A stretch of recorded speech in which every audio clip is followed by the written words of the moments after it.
Good morning, good afternoon, good evening, everybody. However you happen to be watching and or listening to this, I want to welcome you to another episode of the Gaming Circle podcast. The podcast where this week we just have no time, man. We have no time. We have too much to discuss and not enough time to discuss it with. So we're going to get right into it real quickly. Off the top, my man, Mr. Everborn Saga, how are you doing this morning, sir? I'm good. It's a very we didn't know what we were going to talk about on Monday, and then my God, when the news onslaught, right? rains, It's just too much. It's when the too news much, and I rains, it appreciate pours. it. It's Indeed. so Yes. So we're gonna start a quick news, a quick what we've been playing news block at the top, and then we're just gonna get right into it because we have so much to discuss, and I suspect we probably will not have enough time to discuss all the things we want to. But right off the dome, let's get started with the games we've been playing. and Go ahead, listen, sir. Yes, listen, chat. If there's things that you really want us to talk about, yep. just throw it in the chat. We see enough Slow of us it. down. Indeed. For sure, All right, 100%. And yes, and right off the top, good morning. I see Paulie Bob. I thought he was the first one in here, waiting for his dose of Saturday morning slander. We appreciate you, sir. You know, I see Pixel Bit G in here, Bunty's in here. Oh, J-Mo Money's in here, waiting for you, man. And Mr. Joe in the Dark. Just waiting for the Sonic Gerald slander. Mack, your ads on Twitter are amazing, good sir. Amazing. His tagline: "You ain't doing shit." I love it. I love it. You have no idea. That's the one I'm gonna do this morning. Just one for you, Gerald. Thank you, man. These guys get together and form a congregation to pray for Sonic's downfall. Oh, stop the ridiculousness. Stop the ridiculousness. But I'm the one-man army. Indeed. But okay. Right off the top, let me really quick just describe what I played this week. It's not too much because there's just been too much news going on. I want to know if you did your homework. Well, okay, too much going on, and I thought there'd be fraud alert on me, but we're gonna get there. First and foremost, for the video for the audio listeners, I should say. First and foremost, thank you and welcome, folks. What you're seeing on my screen as to what we are playing this morning, what I have showing what I've been playing this morning is Metal Hellsinger. You heard me describe this game when it was in demo form, and now it is out in full force. And I want to make sure people still pay attention to it. Basically, the elevator pitch for it is if you've played Crypt of the Necrodancer or you've played Cadence of Hyrule, there's a specific specific gameplay style there, which is rhythm-based dungeon crawling, right? In that game, you even walk to the beat. If you don't walk to the beat, you end up losing, right? And you slay monsters to the beat. Everything is to the beat, right? And obviously with this game, Metal Hellsinger, it is that idea, but also combined with the gameplay and visual elements of, say, a Doom Eternal, right? And of course, while those other games did the quirky Nintendo chiptune, funky, cool, interesting music, this one is metal all day, every day. So I will say I tried this thing, thought, hey, I'll give it a shot. I'm a musician at heart. I've been playing this thing for hours. I love it. It's great. It's really good. If it's about rhythm, you know how to play this game, right? You just basically slay things to the rhythm and you're good to go. It's really fun. It's interesting. It has that Doom Eternal thing where some monsters give you health, some monsters give you that. So it incentivizes you to get crazy. It's really cool. So yeah, and of course it's on Game Pass. It just came out day and date and it released on Game Pass, which is a very big W for them. So checked it out. You definitely should. Even if you don't like metal, even if you don't like the kind of music, I think you should check it out because the atmosphere, you've played Doom Eternal. Even if you're not a metalhead, you've played Doom Eternal and you know that music propels you. In this instance, that music literally propels you and forces you to keep moving to its rhythm. It's very, very interesting. Very interesting concepts there. So, Mr. Everborn Saga, have you tried this? Will you try this? Do you have any idea, any willingness to try it? I know exactly what this is, and I have no plans on trying. Understood. Yes. Zero. Yeah, it's one of those games where it's got to be in your wheelhouse. I'm a musician at heart, as I've said. I play many instruments. I love music. I studied music in school, so when I hear something that's very music focused, every music focused game, I have to try it. Doesn't matter the genre, and more often than not, I love it, and I love this as well. So if you haven't tried it, you definitely should. If you're a Game Pass subscriber, this is a no-brainer. It's freaking awesome. You should play it. Anything you've been playing, sir? And before I let you, I let you answer that. You wanted to know if I did my homework. Now, let me explain to the people what the homework was. Yes, we said that I would play the Wulong demo, and Kay Asante would play the COD demo. Yep. Now I just want to know if I finished Kay the homework, Asante right? held up his end of the deal. Okay, so that was the deal. See? We went in. You No. I asked a simple yes or no question. I am trying to fill in some gaps. So you don't know something. I'm trying to fill something in for you that you don't know. Okay. Right? When we made this deal, right? When we made this homework thing, like, okay, we'll do that for the show. What we didn't know, and then I now know, is Wulong free demo. Okay. COD, you got to buy the whole game first. I'm not buying that game. No. Is that because you feel like the deal is going to close this year? No, has nothing to do with the deal. I play COD solely for the campaign. If this beta had any campaign elements in it whatsoever, I might be tempted. But I'm gonna put my whole money down, $70 down, to play the multiplayer that I would never play anyway, just so I can play the included in Game Pass in a couple of months. Like that's why I'm like, nah, bro. That context matters. Call me a fraud. I'm sorry. I'm just saying. If that was you, right? If the homework was backwards and that was you, you'd be like, oh no. Let's be clear. No. I very specifically assigned you that assignment. Because you didn't want to. You didn't want to deal with COD. See, I don't think you even knew that it was a paid demo, but okay. No, I knew it was multiplayer, and I knew I didn't care about it. No, see, if it was and the multiplayer aspect of it is neither here nor there, right? If it was a situation of I could just try it, I would have. But to make me pay the $70 just before I try it, and I tend to be a campaign focused gamer anyway, you're not giving me any incentive to pre-order. So I was like, whatever, you know what I'm saying? So yeah, unfortunately that didn't work out for me. So call me a fraud, ladies and gentlemen. It is what it is. Okay, so give me the Wulong. Give me the highlights of the Wulong the demo. So I think it is a demo, right? So I don't want to judge it too harshly. It is definitely a Souls-like game, meaning you go around, the controls are super like convoluted in terms of how many button presses. Not like. So I would take issue with you, good sir, and say it is not a Souls-like game. It is a Team Ninja game, which precedes Souls-like games. It just seems that they kind of put it to rest for a while, and now they're back at it. Ninja Gaiden precedes all the Souls-like games. I'm sorry. Okay, why does Ninja Gaiden do that?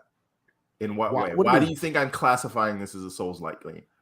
Because, well, okay, am I wrong? And maybe I could be wrong. Am I wrong, or does the game that comes along to define the genre get the moniker of the genre? No, but why do you think I'm saying that? Like, not a question with a question. Because it's difficult. No, because it's difficult and obtuse. I mean, am I wrong? Difficulty and obtuse. Those are the two different. It's not really obtuse, right? Because they actually tell you how to do things, right? Okay. Unlike so. But I'm saying the control scheme is very complex, right? Okay. They expect you to remember a lot of different button sequences, key combinations and whatnot. Those things are right there for you to understand. So it's not like this mystery where you have to go to a YouTube video to figure out how to get into multiplayer or something like that, or use fingers or anything like that. But there's a lot. It's a very complex attack system. And which is fine. It's just going to take some getting used to. But the reason I say it's a Souls-like game is because you have to build up chi.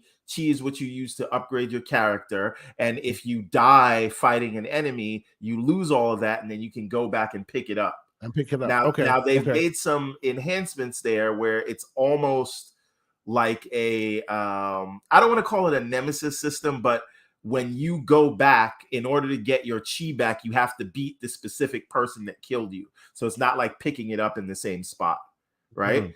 Then if you die on a boss, just going to the boss will get you back your chi. See, right? but see, a lot of those elements believe it or not, and it could be a symptom of the region with which the developers are from and the style of games that they're into. But a lot of those elements can be found both in Team Ninja and FromSoft games, right? It just seems like Team Ninja towards that end of that what do you call it, 360 gen, kind of not hung it up, but kind of like they fell off of the mainstream for a little while, right? And they haven't really released, they've done the remakes and the re-releases of Ninja Gaiden and whatnot, but they haven't really put too much on the board. So it's kind of like FromSoft has taken over that style, and it's becoming FromSoft style. Even though, if you really pay attention, back in those days, and Ninja Gaiden was also very much in there in that style and had the same kind of gameplay elements. No, that's all Ninja Gaiden never had like a Souls kind of gameplay. It's very different, very fast paced for Ninja Gaiden. It was very fast paced, but it had very it had that killing combat. It was its Souls born of its time. I just feel like it's doing a disservice to compare the two, but that's neither here nor there. I don't want to get hung up on that. My point is, and shout out to Mr. Joanna Dark real quick. He's saying that, and welcome, good sir. Thank you for being here. He's saying that it feels like Neo as well as Ninja Gaiden, obviously because it has their DNA. They built both games, but yes, I appreciate it. Good. So did you enjoy it? I'm getting into it, but I don't. There's something that feels like, and I don't know if it's like because this is an early build, but it feels a little bit rough. Right. Okay. And the thing about what I love about the Ninja Gaiden games, and what I loved about Elden Ring, they're very different games, but there's a certain feeling you get playing it, and there's a certain level of polish that's there.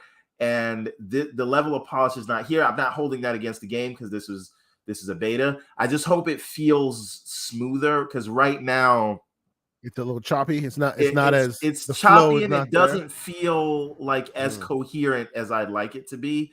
And it seems like they're trying to have it feel like a Souls kind of game, but add their own sort of Koei Tecmo spin to it, or Team Ninja spin to it, and that's fine. I just don't think that they've balanced it out yet, and I think they need to get there. It didn't feel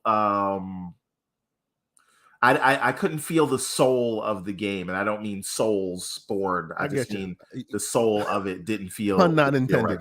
Chat, please tell me if you've played this. What do you guys think? Yeah, please give us your opinion. I did not happen to play this. I will probably be downloading it and playing it this weekend.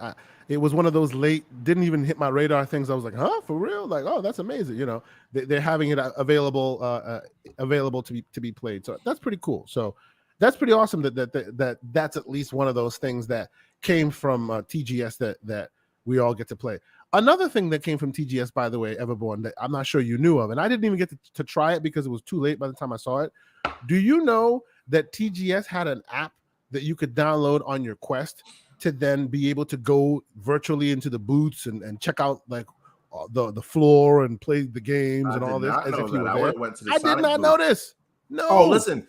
Ebonics brings up another thing. The controls are very similar to a Souls game in terms of like they're not called the flask, but you basically use the flasks to heal yourself. You have to switch your weapons and all those things. It's just like they're throwing a lot at you. Right. Yeah. And it's a little overwhelming. It's very overwhelming, and I feel like did they start you right at the beginning of the game, or do you feel like they dropped you in the middle of it? There's a whole tutorial that takes you through all the things, but I'm just like I don't know if this tutorial is the best way. I feel like they got to let you earn these abilities slowly over time, so that you kind of get used to each thing and they onboard it instead of saying, here it is, here's everything. Let's go. And I hope that this is just the nature that it's a demo, and that they'll do some better onboarding when the game comes out. But again, it just didn't it didn't feel special to me yet. Understood. Okay. I think it's still cool that they're letting people try things out that aren't ready. I mean, this game is not even coming out until 2023 sometime. So clearly they're still mid-production. even if they are at the polishing stage right now, it's interesting that they're letting folks try something that's clearly at least 6 months out. So that's a good thing anyway. And they let you make black characters. I mean, and they make you make black characters. But all the hair boy, are hair. weird. Yes, no, the hair is straight up like Japanese hair. It's not. I know. I saw that. At least they trying. At least they trying. I had to go for the ball head. No Barrett stuff. So at least they trying. I'll give them that. You know what I'm saying? But okay. So we're gonna move quickly along on this episode because we have just so much to discuss. Wait. Last thing. What I was playing. The other thing I was playing this week. Yeah. I finally finished Shredder's Revenge, and I got Casey Jones and did all that jazz. Oh, look at that! He finished it once. Congratulations! Now you got to finish it like 8 more times before you get the completion achievement. I have a confession to make. Okay. So when before the Wulong demo came out, because I finished Shredder's Revenge early in the week. Shout out to Slow Mo Backslap, who's in here early with the slander. He says black characters equals Japanese features in a black. Yes, exactly. Continue. No, I mean the some of them look interesting. I did see that. I know what you're talking about, Everborn. I did see that. It's just the hair needed work, but okay. Continue. Yeah, they did have the strong lips and broad nose. They did a little bit of that. But anyway, so I started playing Tunic because that was always the one I was. Yeah. You hadn't started that yet. Mm-hmm. Yeah, I hate to say this, and I bought this game even though it was in Game Pass. I support the developer. What now? You don't like it? I don't like it. Ooh, I don't like it. And hot take, ladies and gentlemen. Go ahead. No, hold on a minute. Mm-hmm. I think, and I know this from developing games that are in development for years. Mm-hmm. Sometimes you get so you're so used to the game, like in your own head, that you think what is challenging to you will not be overwhelming to an audience that's playing it. And you think the game itself is overwhelming? No. The game is not overwhelming. I don't think the combat is balanced well. Okay. And I think the meters add a level of complexity that are really unnecessary for what they're trying to accomplish. For those who are asking, this is Tunic. He's discussing. He's saying he doesn't like Tunic. The agility meters or whatever. Mm-hmm. And the enemies that follow you from room to room. Mm-hmm. I don't know that I need that. And it's not like, oh, I'm scared of them or whatever. It's like when you're playing those things. Wow. Okay. Look, man, they're coming for you early. It is what it is. I'm saying what it is. So anyway, I think the combat system needs work, man. It wasn't clicking with me. And maybe I just gotta start it over because I was in the middle of the game. I was 12 hours into it when I came back to it. So maybe I just have to do that. But it just didn't feel fun. And I don't know. I didn't like it. Did not like it. Interesting take from Mr. Everborn Saga. I was the biggest supporter of this game day one. Yeah. Oh yeah. I didn't even care it was in Game Pass. I was just like, I'm getting the man. Cheo Walker says he loves Tunic. So do I, good sir. Clearly, Mr. Everborn Saga has bad taste. Moving on. I do suck at the game. This is what I'm saying. I'm just saying, if you play, if you play the one that came out the year before that everybody loved, Death's Door. That has a more coherent. Yeah, it outshone it. It ate its lunch. I'm sorry. I will the combat system is not as good as Death's Door. You could make any excuse for that you want. Yeah, but it's not. No, it ate its lunch a little. I'll give you that. And if the game is about exploration and all that, you see, Listen, I'm just trying to bring Sonic home. Goodness. That's all I'm trying to do. I love it. Cheo Walker, you the man, bro. I love it. And we're gonna talk. They don't forget, baby. The West don't forget. First, the Sonic betrayal. Now, Sonic. They can't afford to put a pause on anything. Not when Tencent is out there buying up the targets. And by the way, I've seen some questions in the chat. Yes, sir, ladies and gentlemen. We will talk about all of that. We will talk about the games we saw at TGS. All that stuff. Wait a minute. I'm not saying it's a bad game. I'm saying the combat is bad. But the game is the combat, basically. No, it's not. The game is you're right. The game is the combat and the mystery and all of that. Yeah. Right. So if that's your focus, just balance the combat a little bit more. I don't know, man. It's weird. So do you think that this game that Tunic is a victim of being released after Death's Door? No, I Like, think would Tunic this is been a a bit of victim your of. concern even if before I you think played Death's Door? I think Tunic is a victim of the developer, who I'm a huge fan of, developing it for so long that he is so ingrained in that world that he has made the combat challenging for him, Yeah. but He daunting missed the for the forest regular for the player, trees, basically, is what you're saying? right? And I know I've done this. I've working on the Ariel's Adventure game. I worked on it for so long that I know where all the jumps are, and I know how to do everything and where everything is coming. So I have to make it even more difficult, and then I give it to people to play, and they're like, "What the hell's going on?" And I'm like, "It's easy. I just did this with no hits in 30 seconds. You're here Because you've been 5 playing minutes, it for 50 right?" 50 Exactly. months. And so I think that is what's going on there. I don't know. It's Okay. Understood. Well, all right, let's move on because we having have so much to go. Let's move on. All right. We are going to start. Let's start with our game talk, because there's so much in gaming this week, and I still want to do some tech talk, and I still want to talk to you about some movie and TV news talk, a news that came up. But I don't even know if we'll get there because there's just so much. But we will start. We're doing tech talk, are we? Oh, we're gonna do the whole deal. Yeah, I know. The man came here equipped with his freaking. Let's put him out there. Show it off, baby. No, he came here equipped with the old Pro Max. So we're gonna have that conversation. So yes, all right. Let's move swiftly into some news, some light news. You brought this to my attention, so I thought we should discuss it. And I see some of the folks in here, are still trying to pull in. So I appreciate you guys for pulling up. I appreciate you guys for being here on a Saturday morning. Hit that like button if you haven't hit it already. Consider subscribing if you're new here. Thank you so much for being here. Let's get into some of the stuff that we wanted to talk about. I wanted to start at the top with this PlayStation VR stuff, because I caught this late. I'm gonna leave because you're the VR guy among us, even though we both. I just want to know your opinion on it. That's all. I just want to know. I was never planning on buying the PSVR 2, so I can't pretend to care. Okay. I can pretend to be upset, but I don't care. Okay. But there is something interesting about the PSVR 2 and the potential pricing that I do want to talk about. So I want you to give your take, and my take will be something completely different, because I don't give a shit. And as I understand it, you can connect your old PSVR to the PlayStation 5 and still play those games. So if you had those games and you had a PSVR, you can still continue to play them. So I think it's much to do about nothing. But again, I don't care, so you can't listen to me. No. I agree wholeheartedly with your take here.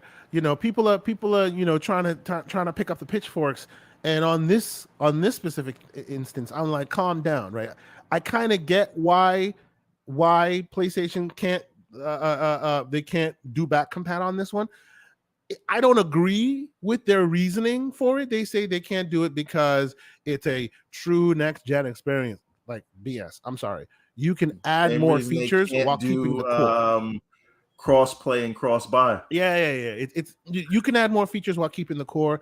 And the reason why this is ridiculous on its face of it is because many other platforms have done it before you in the VR space. You can play Rift games on Quest 1, on Quest 2. You can play, they just chose not to go down that path and do that legwork. Or what if they want to sell you remakes to the VR which is games? Also good, which is also true. Well, and let's also be real here. So and from a technical perspective, the headset that they're offering with the PSVR 2 has so much more capabilities, and it's really quote unquote next gen, and their next gen features will be really showing off like foveated rendering and all these other things.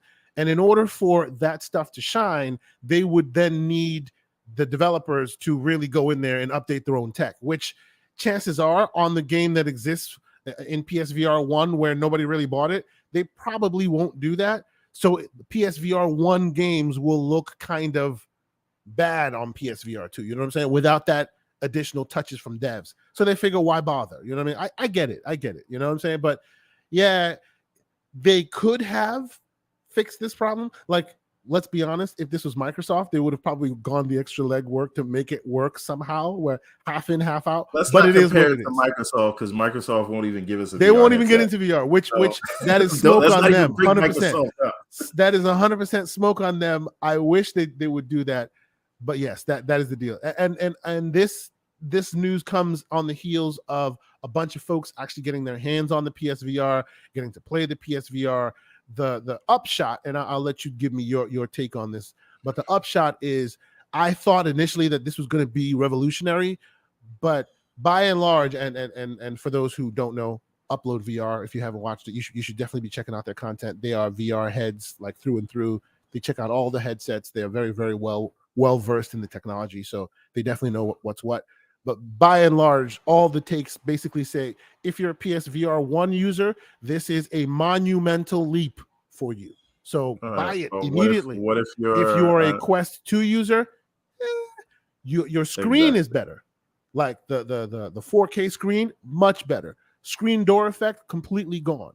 Foveated rendering makes them able to put graphic resources in places that you think wouldn't be possible. So because of that, you see graphic output looks a little bit better. You can almost see the PlayStation, quality shines a little brighter, because hey, they can just focus the energy here versus there. Yeah, exactly. Top quality, right? So because of that, it looks like it's going to be great. But if you are a PSVR, if you're a PC VR user or a VR user in general, and you know what you're doing, and you've used some of these headsets out here nowadays, this won't impress you too much. It's good, but it's good for those who had PSVR 1. Like, it's great for those who had PSVR 1, right? So the question of pricing, that's what I want to talk about. That's what I want to talk about. Now, in the chat, I want you guys to put in your estimated give us MSRP. Give us your estimates. Yes. I am gonna go. Well, what are you? I'm gonna go with $349. There's reasoning for that. Tell me what you think. What you're gonna go for, and don't steal my thunder, because you know what I'm gonna say. I'm not stealing your thunder. I'm not stealing any thunder from you at all. But I am saying that this will be at least $499. At least $500. And why am I saying it'll be at least $499? Because we are talking about Sony PlayStation, and the MSRP for PlayStation for PSVR 1, which which by and large, their PlayStation 1, their PSVR 1, when they first like literally first got into the market, it was a tiptoe in. They knew the hardware they were offering consumers was a little less than, but they thought, hey, let's dip our toe in and see how it works. Even then, with unnecessarily good hardware, like low grade hardware, they started you at $300, and that was without controllers, that was without the camera. After you paid everything to get your camera and everything so you could actually play a game, you were around $400, right? That was the entry level, basement bargain entry level. Now they're throwing actual tech at you. They're actually like leading in certain instances, right? They have the floor of Quest 2 technology, and in certain instances they're one-upping Quest 2 in the quality of the visuals and the quality of the OLED and all of that. There is no way I can see Sony, the MSRP, this original version, the full complete package original version, at what was it, $379 Canadian, right? And then they make the newer actual real hardware in a time where they've already increased prices on the console, to then say, oh, this is cheaper than the first one we built. No way. Well, they're going to make it at least the same, if not more. There is one way, and I want you to Go ahead. Go ahead. I know the train you're gonna take me down. Ladies and gentlemen, this is probably one of many conspiracy theories we're going, but remember, we have a lot of stories. So, abridged conspiracy theory. Go. All right. Listen, here's the thing. We all wondered why Sony raised their price in all those markets around the world, including the US. Don't let the bundle with Horizon Forbidden West fool you. They raised the price in the US. Try to find a PS5 without one. The price went up, right? Indeed. Yesterday's price is not today's price in America, right? Indeed. Yes, sir. Now, what if they know there's only going to be some subset of the PlayStation 5 user base that will even try the PSVR, right? So if you raise the price on every PlayStation, that effectively, and we know that the PlayStation is cheaper to produce now because they've said it. They have a new revision. It uses less materials. That's cheaper to produce, right? We already know they were making a profit as of last year, and they wanted to maintain those profits. So what if the price increase on the PlayStation 5 is actually to subsidize the cost of PSVR? So backwards connect is what you're saying. Yes, because even though you may not get a PSVR 2, yep, you're paying for it. Everybody got to pay. Hey, at least Connect, they gave you the Connect. So, this is by why the way, I put a poll up real quick while we're having this conversation. PSVR 2 price. What are your thoughts? 2 to 4, 3 to 4, 4 to 5, or 550 plus? Go ahead. I think it's going to be $349 because you all are paying for it. So you don't see a world, Everborn Saga, where Sony SIE both cheapens the manufacturing cost of the console, not even continues charging you the same price, costs you more for the cheaper to make console, and then also increases the subsidized, the would-be subsidized price of the headset. You don't see that because they did A and B. They have to give you the savings on the C. You think that? You think because of that, you don't see a world where they go $499 for greatness, right? But understand my question. So because of those other steps they've taken, you don't see a world where they drop $499 on you for greatness. You don't see that world. I would if they didn't raise the price on the PlayStation. So, seriously, so you don't think they will both? They can both take your money on the PlayStation side and still demand you pay more for the console. But I'm saying that they are effectively going to make that $499. It is just by way of getting it through everyone that buys a PlayStation. That's all I'm saying. It's not a nice move either. I just think they're gonna basically charge you more for the console, charge you less for the PSVR, and you're gonna think you got a deal. That's like when a pair. Hold on a second. That's like when a pair of jeans, when you go to the store to buy it, and it says $89.99 marked down from $149.99. But it was always $89.99. True. Right? Okay. So they're gonna have people out there like, oh my God, look at this price. Y'all said it was gonna be $500. It's only $349. Meanwhile, we're paying another $70 for the PlayStation.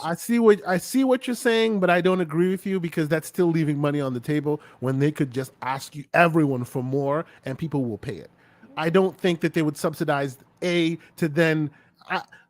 I hear you on what you're saying, right? They subsidize, they charge you more there so that it subsidizes that one, and then it looks like it's cheaper.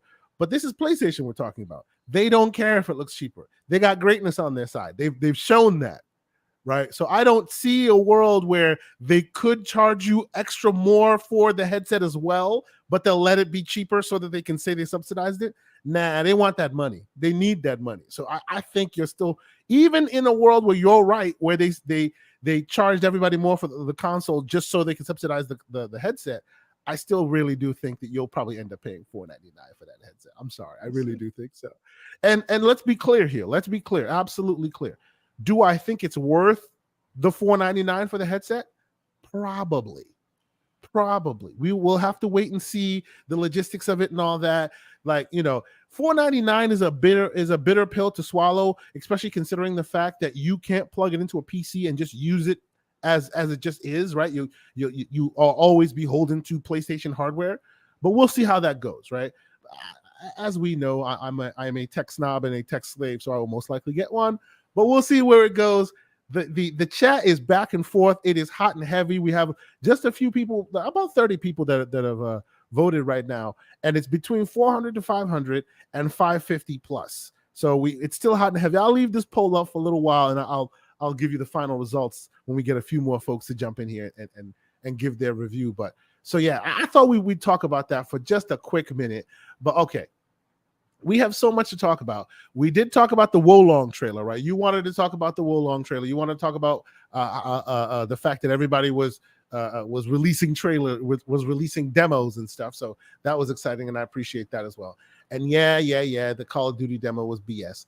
Do you want to talk a little bit, Bonnie Ross? We've talked about this already. I want to know if, since they're both here, Slow Mo and Pixel, if you guys want to come in and help us talk about this, because I think it's a lot here. Sure. We won't take too long on that topic, but you guys both have links. So set it up. Maybe they'll come in. All right. Yeah. If you sent them the links for it already, they have the links already. Yeah. Fantastic. So if you folks choose to join us, please do so. But let's have a quick conversation about that, because we've spoken about it a little bit, but we haven't spoken about it on this show. And I kind of want to have a quick conversation with you about it, since the dust has presumably settled a little bit, and we want to talk about what we think about this on this show. Now, like, for me personally, I think she got a little bit shafted, but long story short, when you are the leader of this team and you keep faltering in front of the consumer, at some point the buck must stop with you. You know, for whatever reason, the buck had to stop with her. I appreciate that she had reasons for leaving. People are speculating whether those reasons are real or not. I don't think that matters. You know, I think if she's saying that's why she's leaving, then you have to respect her, and just respect that fact. But for those who are happy because you wanted a change in Halo, I say, respect that she's leaving, mea culpa, peace out. But don't expect Halo to go overnight from being a sad state of affair to now all of a sudden having their stuff together, because I really don't think the issues that Halo Infinite faced started and ended with her. Right? She could have fixed them. There could have been some areas where she could have. Slip Space engine also left as well. Exactly. In addition to her role being replaced by 3 additional individuals who then split up her previous role. So all that tells you, all that compounds to tell you that the issues at 343 weren't with a single individual at the top, who, by the way, is non-technical, right? So she wasn't the one who was churning code to get you your games. She wasn't the one. She was leading the team that was doing so, but she wasn't the one. All right, I'll let you finish. Please, and then no. I'm just giving. I feel like the community, with this news finally in the sphere, I feel like the community has given it carte blanche to just dump on her, and I feel like that's a little unwarranted, because probably in the next 6 months, your game will still be what it is today. In the next year, your game will most likely be what it is today, because they've made mission of bringing Halo back to its glory, and that requires hiring back some talent and timing, right? And none of that can be fixed overnight. So while you're still waiting, you can keep dumping on Bonnie Ross, but she's not the one that can solve that for you immediately. It's time that I think it can solve that. Do you disagree, Everborn? Go ahead. So I think this is a more complex situation than people are making it out to be. I do feel like some of the hate she got comes from the place where some of the people that hate Kathleen Kennedy comes from. And listen, don't mistake what I'm saying. The Last Jedi was the worst thing Star Wars ever did, and I'm including the Christmas special with the Ewoks, right? But I've always said, if you're gonna give Kathleen Kennedy the rightful shit she deserves for The Last Jedi and Rise of Skywalker, then you also have to give her credit for greenlighting Obi-Wan, if you like that, or The Mandalorian or whatever, right? Yep. People make these things where the guy is gonna come over, Dave Filoni or Joseph Staten is gonna come over and supplant this person and that person. And that part of it is like weird to me. But at the same time, as someone who leads teams, right, in my own projects like the Everborn Saga, the comics and the games and all that stuff, and leads teams at work, in a $1 billion company with, you know, dealing with software development, things like that. When you are leading a team, even when something is not your fault specifically, it's your fault. The captain goes down with the ship. That's it. And anyone shifting blame on anybody else is not really a leader, right? So the fact is, Halo started out as, you know, as important to the gaming industry as COD is, and COD flourished and Halo didn't, right? I loved Halo hasn't. You don't say Halo didn't, as if it's you know dead. what I'm saying. It's not dead. That's not, but I'm not saying that. I'm saying it has not flourished in the same way. Now. Yeah. Right. So it hasn't even flourished in the same way that Destiny has in terms of public perception. Right. Not saying Destiny didn't have their things. And again, I'm not coming at 343. I will in a minute, but I'm not saying that to say that. I'm saying it hasn't happened yet, right? That's going to happen. Go ahead. Yes. So, you know, something is going on with the franchise. And again, I think Halo 4 was the best story that they've ever done in the whole franchise, right? I think that they did a masterful job. Halo 5 did a great job on multiplayer. No, Halo 5 was great. I think like if you look at my playtime, I have an insane amount of hours in Halo 5. My most played game ever on Xbox is Halo 3. So I'm a huge Halo fan. So don't understand, I'm not like doing this as a fly-by-night thing. So, but you know, people had issues with the Halo 5 campaign, and then they let the Craig debacle happen. And then they released the game, and you know, while it was very well received and it launched amazingly, and you know, people thought it was a return to form, they haven't lived up to their promise for making it a service-based game. And so I'm saying all this to say, there's always been something or another, right? And they've never had a non-asterisk release. Right. So if we can look at, and this is the most well-funded studio in all of Microsoft, right? Or in Xbox Game Studios, right? So you've had from a company perspective, you had the resources thrown at you, but we also have to be clear. Some of the decisions were above Bonnie Ross's head. Like who decided that they had to have the game ready for the launch of the console? Right? Halo 5 didn't launch until 2 years after the Xbox One. Halo 3 did not launch until 2 years after the launch of the 360. Right? And the first Halo launched with the console, but that's because they were launching for the first time in the industry, and they really had the console wait on the game. You know what I mean? Yep. So once you've separated those two things, you shouldn't force the game to come out with the console just because it's good for marketing, because it was a detriment to the game. So I would argue if they had followed precedence with Halo 3 and Halo 5 and waited 2 years to release Halo, maybe we wouldn't be in this situation. But there were requirements on them. And so I'm painting this picture because it's also not Bonnie Ross's issue that, and I don't, Jerry Mack, I don't think Halo 5 should be built with Unreal Engine 5, or Halo should be built with Unreal Engine. I think we're going to see a problem in the industry where everything is going to start to look the same because everybody's using Unreal Engine 5, but we'll discuss that later. But the point that I'm coming to is, you know, Microsoft's use of contractors, right? That goes above Bonnie Ross's head. So while I do believe she had to go, right? I don't think the problem ends with her. So the celebration of her leaving is a premature celebration. Yep. Right. And although the tiny bit of pushback I'll give you on that one is, we have seen time and time again mandates on certain projects, right?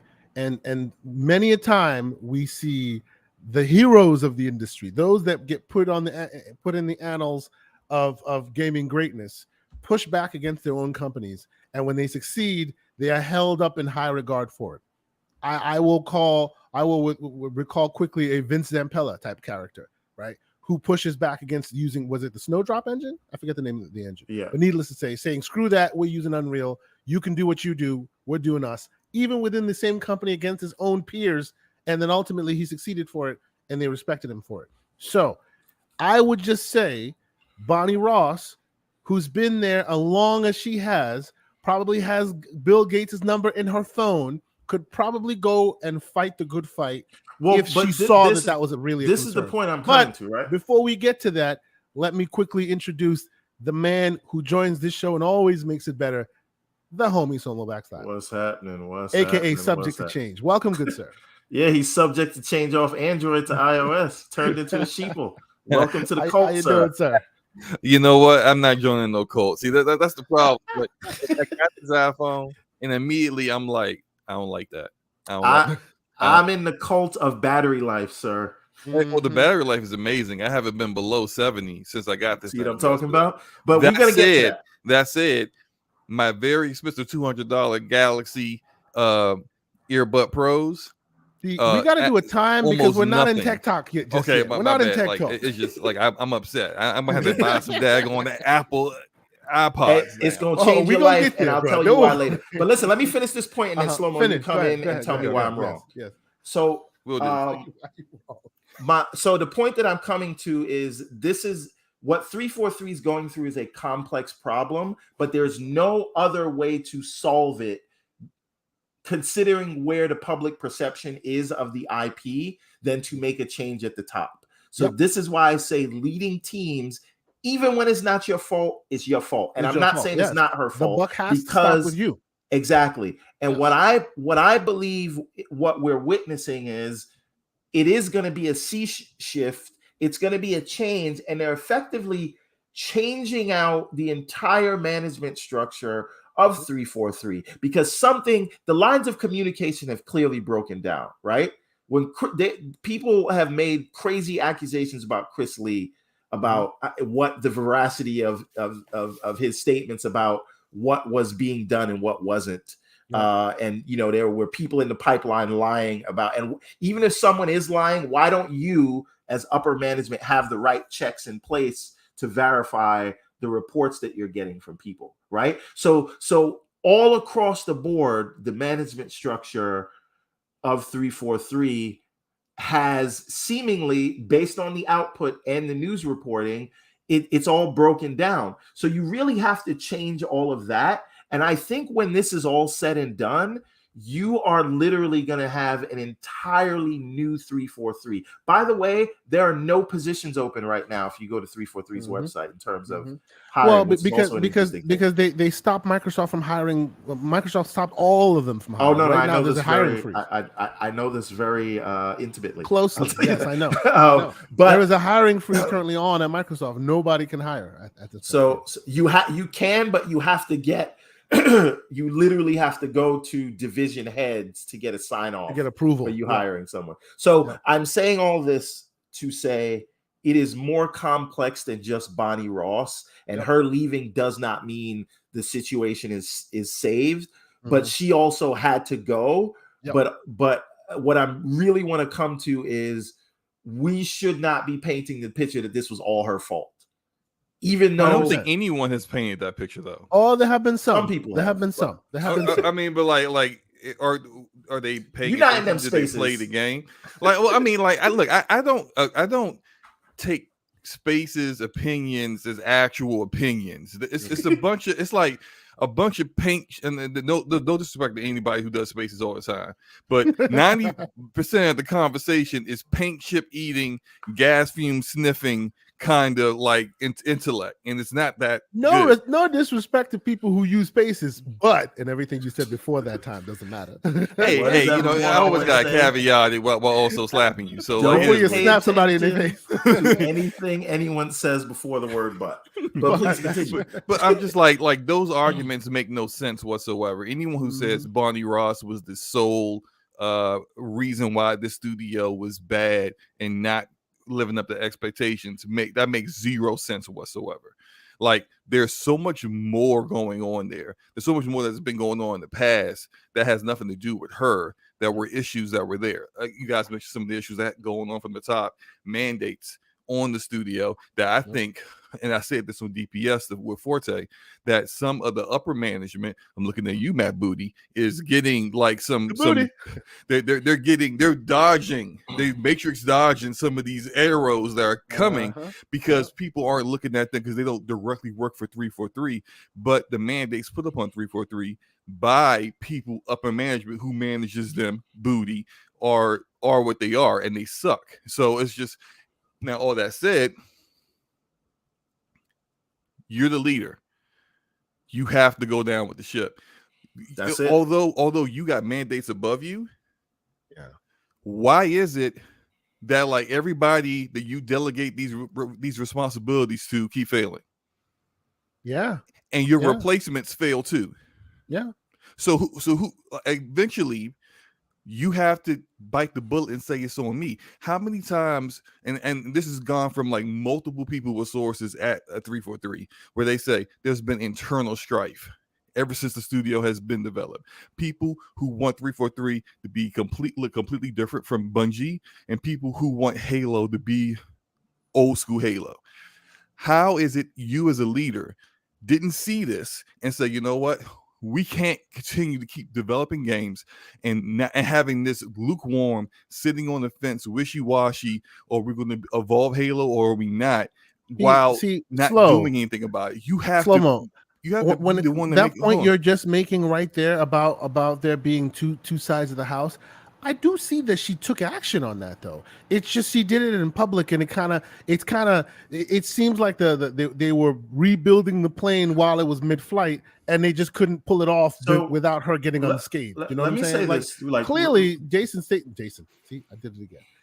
Joe Statham is coming in with the old guard, rehiring the old guard, doing all that stuff. None of that takes a month or a year. That takes many years, right? Yeah, but this is like almost. This is after a decade. You're gonna have to suffer for it. This is after a decade, though, of like this internal strife. Like, but really quickly. One last point, Everborn. I will let you get your bars off. One thing I just want to say while we're talking here, because everybody's in and out.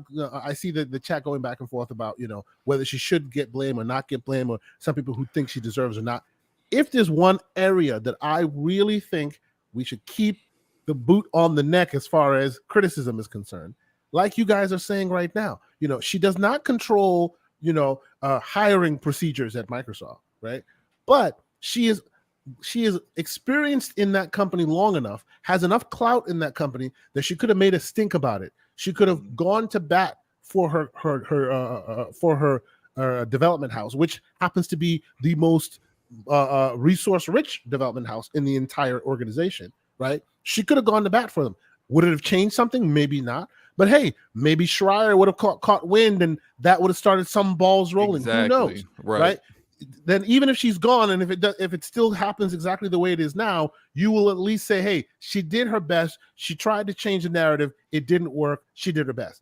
Instead, she sat quietly while this stuff festered, and you had contractors who had all the experience in combat being shipped off to other studios because they're contractors, right? So Everborn, please get your point off. What do you think ultimately the thought that people should be left with when this whole Bonnie Ross saga ends? Well, no, all I wanted to do was kind of add to you and Slow-Mo's point was to say your job as a manager is to, one, make sure the talent under you has the tools they need to be great, and it is also to solve those kind of internal strifes, right? If that's happening, one, why don't you know about it, right? Mm-hmm. Because we say all the time, all this crap that was going on at ABK, Bobby K is at the top. He got to go. He should have known about it, and if he didn't, why? Right? 100%, so your 100%. Job in that position is to know about those things. It is to be in a position where you have people you trust but verify when people are telling you. If Chris Lee's telling you things that are not true, you're just taking his word for it, right? So the thing is, it's your job to stop those internal strikes before they happen, or to set up a structure where if there's an issue, they can come to you and then you make the decision and say, this is the direction we're going. You need a strong head at the top, and be the fact that we are where we are says that was not happening. No, I figure here. Exactly. I agree 1000% with Everborn. This is the first time in history. First time in history. Broken clocks, baby. Broken clocks. I did want to address the comment you just highlighted. Yes. I think that's a good point to bring up. Yes. Where Paulie he's says next. He doesn't understand, doesn't know what Matt Booty does. I'm gonna tell you what Matt Booty does. Pay attention to everything that Matt Booty says when he finally resurfaces to do an interview. He always talks about his interactions with studios, and this is what he always says. Sure, whatever you want. He is that princess and Coming to America, where Eddie Murphy was like, "Bark like a dog," and she just goes like a big dog. Whatever they want is whatever he's going to give them. So like when he wants to show Fable because Fable's looking amazing, Playground slides says, "Nope, you can't get it. No Fable for you." And then he walks away with his head in between his legs like, Exactly. Well, I want to show it though. No, you can't show it because we said so. Get out of here, Matt. Get out of here, Booty. And it's just like, who's the boss here? Who's in charge? That's your studio. Yep, if you want to show the game, show the freaking game. Show the damn game. And if they feel like, oh, it might give people unrealistic expectations, then why is your vertical slices looking a certain way, but you're afraid your final product won't? Put in it what you actually think it will actually be, and then things well, people won't get people won't be disappointed. Regardless of that, Matt Booty has a job to do, and his job is to manage these studios and to show people what Xbox first party is supposed to be bringing in the future. Meanwhile, his studios are like, we don't want to do that though. I'm like, well, who's in charge here? I honestly think as a policy, it seems as though Microsoft does not really believe in devoting resources to vertical slices. I mean, they did it with Hellblade because they were being kind of hassled to for like 3 years, but for the most part, they really have not been showing these vertical slices. And I think that's a problem. I think they should dedicate resources to these things so that people could see gameplay. Well, and if it's going to take time, then isn't that Project Moorcroft that we were talking about, where they're going to dedicate resources to pay devs to dedicate resources to vertical? Yeah, but that's third party devs. We're talking about their own in-house devs. But isn't that a weird thing though? Like for a company that has so much resources, they refuse to spend any on vertical slices for some reason. It's very strange. You're absolutely right, everyone. They are very vertical much slices on that and DVR. These are two things they don't care about. They don't care about. And the dark horse on that achievement lists and whatnot. Two things I want to say. The reason why I got my name is Subject to Change. This is actually the same name I had last time I was on StreamYard, which I think was with you guys. And the Subject to Change is the fact that like even with the roadmap they showed us, it's subject to change. It's always subject to change. It's always subject to change. And half the stuff you saw there probably is going to get pushed back to another time, sometime in 2023 anyway. That's just the reality of 343 at this day and time.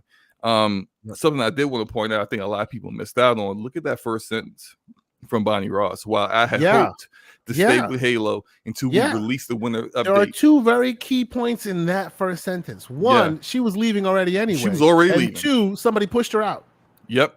So there was exactly. So I think that like by the sheer fact that like she made this announcement and they had already had the people that were going to take over for 3 of her roles already set up, lined up and ready to go.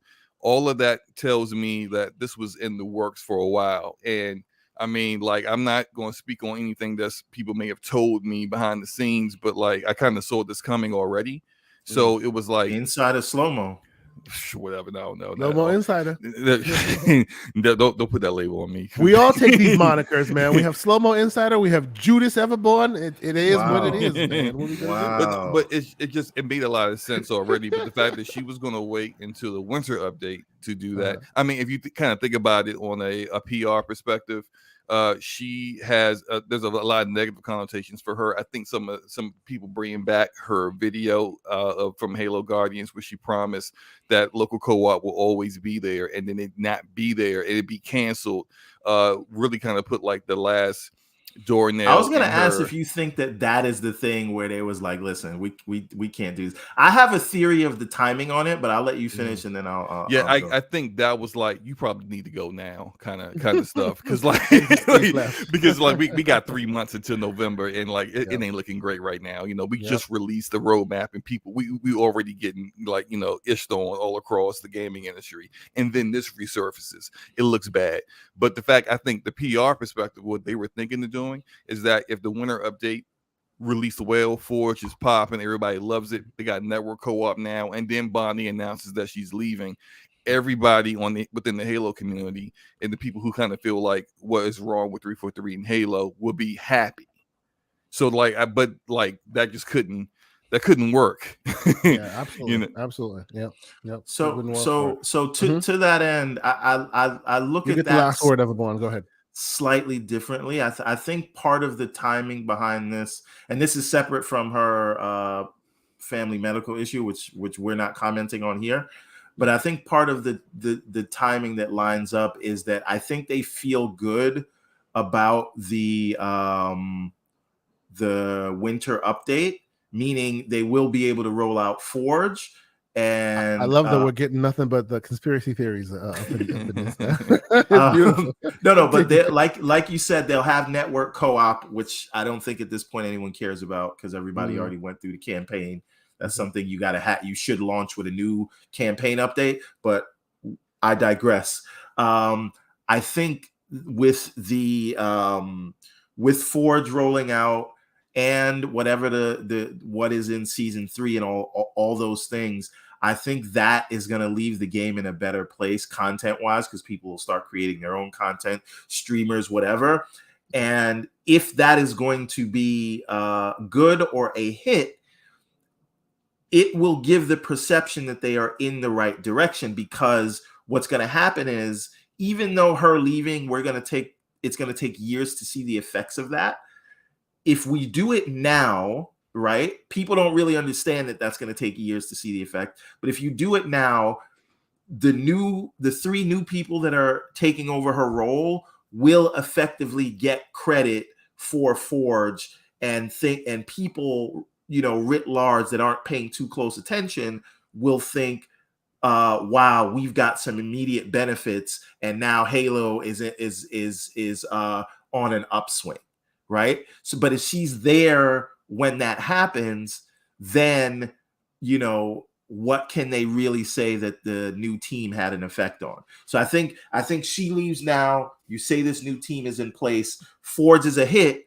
It looks like the new team is responsible for that. And now, with all these old people gone, people can have a better perception around Halo. Because a lot of what's going on with Halo, aside from the lack of content, is no one trusts them anymore, right? People are not, everything that they say is looked at with a grain of salt, and then every time they don't deliver or there is some kind of delay, no one is going to give them the leeway, because again, they've kind of muddied these waters. So I think her going now is the right time, if she was going to go anyway, and let the new team get the benefits of the Forge, and hopefully the community will have a more positive and hopefully somewhat trusting view of Halo and the franchise when the winter update comes out. So with the new team. let's table this discussion here. But before we do, let me close this out with Victor Alistein's question, his statement, saying he thinks that she's going to retire early, like she said. Remember, Shannon Loftus also retired early. Yeah, I wouldn't be surprised if out of nowhere, 6 months, a year, maybe 2 years, Bonnie Ross is starting a studio, and guess what? She's making a PlayStation game. I would not be surprised. I really wouldn't. And then it would strike up a whole bunch of drama. She's not too old, right? She's in the gaming biz. Let her get out there. Maybe you'll hear from her again. Do you guys disagree? Would the game be good? Who knows? Who knows? But yes, let us move on. Let me just say one thing, because he brought up Shannon Loftus, and you think about this, like Shannon Loftus, it seemed like got kind of, and this is not like anything official or anything. This is just kind of something that like I noticed that the Shannon Loftus got in trouble, social media wise, publicly for crushing some console warrior fanboy on Twitter. Twitter account got deleted. You didn't hear from Shannon Loftus for a long time. Then she resurfaced as the head of World's Edge, which she did only for a short period of time until their game release, and then she was out. So usually when someone's kind of out of favor, that seems to be kind of like the Microsoft MO. They don't get immediately fired or anything like that, or like it's bad PR to immediately fire them. Exactly. Over time, they get rid of them. Exit stage left over time. Slowly, they put them somewhere where they can't do damage, and then let them make their own decisions on how they leave. Even Chris Lee what you're with saying 343, is, same thing. So what you're saying is they gave her a post in like Botswana somewhere, and she can choose to go there, or she can exit. No, they cleared out a closet in the mailroom. In the mailroom with like in that movie, The Office. I understand. Yeah. Yes. Where's my with stapler? staple. Okay. But well, you know what? Just real quick. Yes. That same thing happened to Chris Lee, because the official word from the reports on Chris Lee was Lee wasn't fired. He was demoted.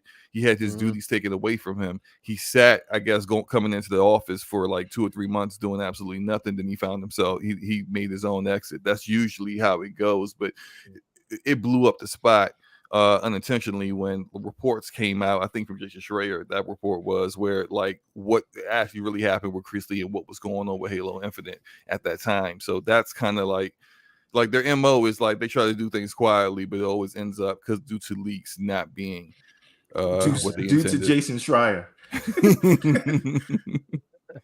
all right. If a nickel bag gets sold in the park, Jason Schreier. Jason wants to know about it. I understand. Okay, let us move on to some games talk. Okay, we had a lot of stuff happen in the last couple of days as far as game announcements, things coming here, things going there, things not coming here, things not going there. So much happened. I don't think we'll go through each and every one of them, but we'll kind of go through, and if you guys want to slow down and talk in depth about one or two of them, we can do that. But let's move swiftly along. And in the meantime, I want once again thank everybody who happens to show up, who's in the chat, who's listening to us. I see a bunch of folks in the chat. I see about over 60 people already viewing our show live. I say thank you. If you haven't hit the like button, please try and do so. If you haven't subscribed yet, please think of doing so. We're marching slowly along to 1,000 subscribers, and we're heading there. We appreciate everybody. I see Risky for the Biscuit in the chat. Welcome, good sir. I appreciate you being here. The thunder from down under. If you see some weird connection issues, I'm having some internet things going on my side. So if it happens that you don't see me, maybe Everborn, you'll need to take over because I see some things happening on my side that might not be great. But we'll see what goes on. The show must go on. Let us move forward and talk a bit about TGS. But let's start at the top about this Xbox show. Okay. Now, Everborn, which one are we talking about? The indie Xbox show or the idea? No, we're skipping right past that one. Like that didn't happen, and we're going directly to the actual Xbox show because the indie showcase was, as it was previously, not worth watching, in my humble opinion. The games weren't the problem; it was the format. Some people tell you that Xbox TGS wasn't worth watching. Yeah, true, and we will talk about that. Before we actually move fully into that conversation, let me end this poll here. And we've ended the poll. Ultimately, about 50 people voted, and we have 4% thinking $300 to $400.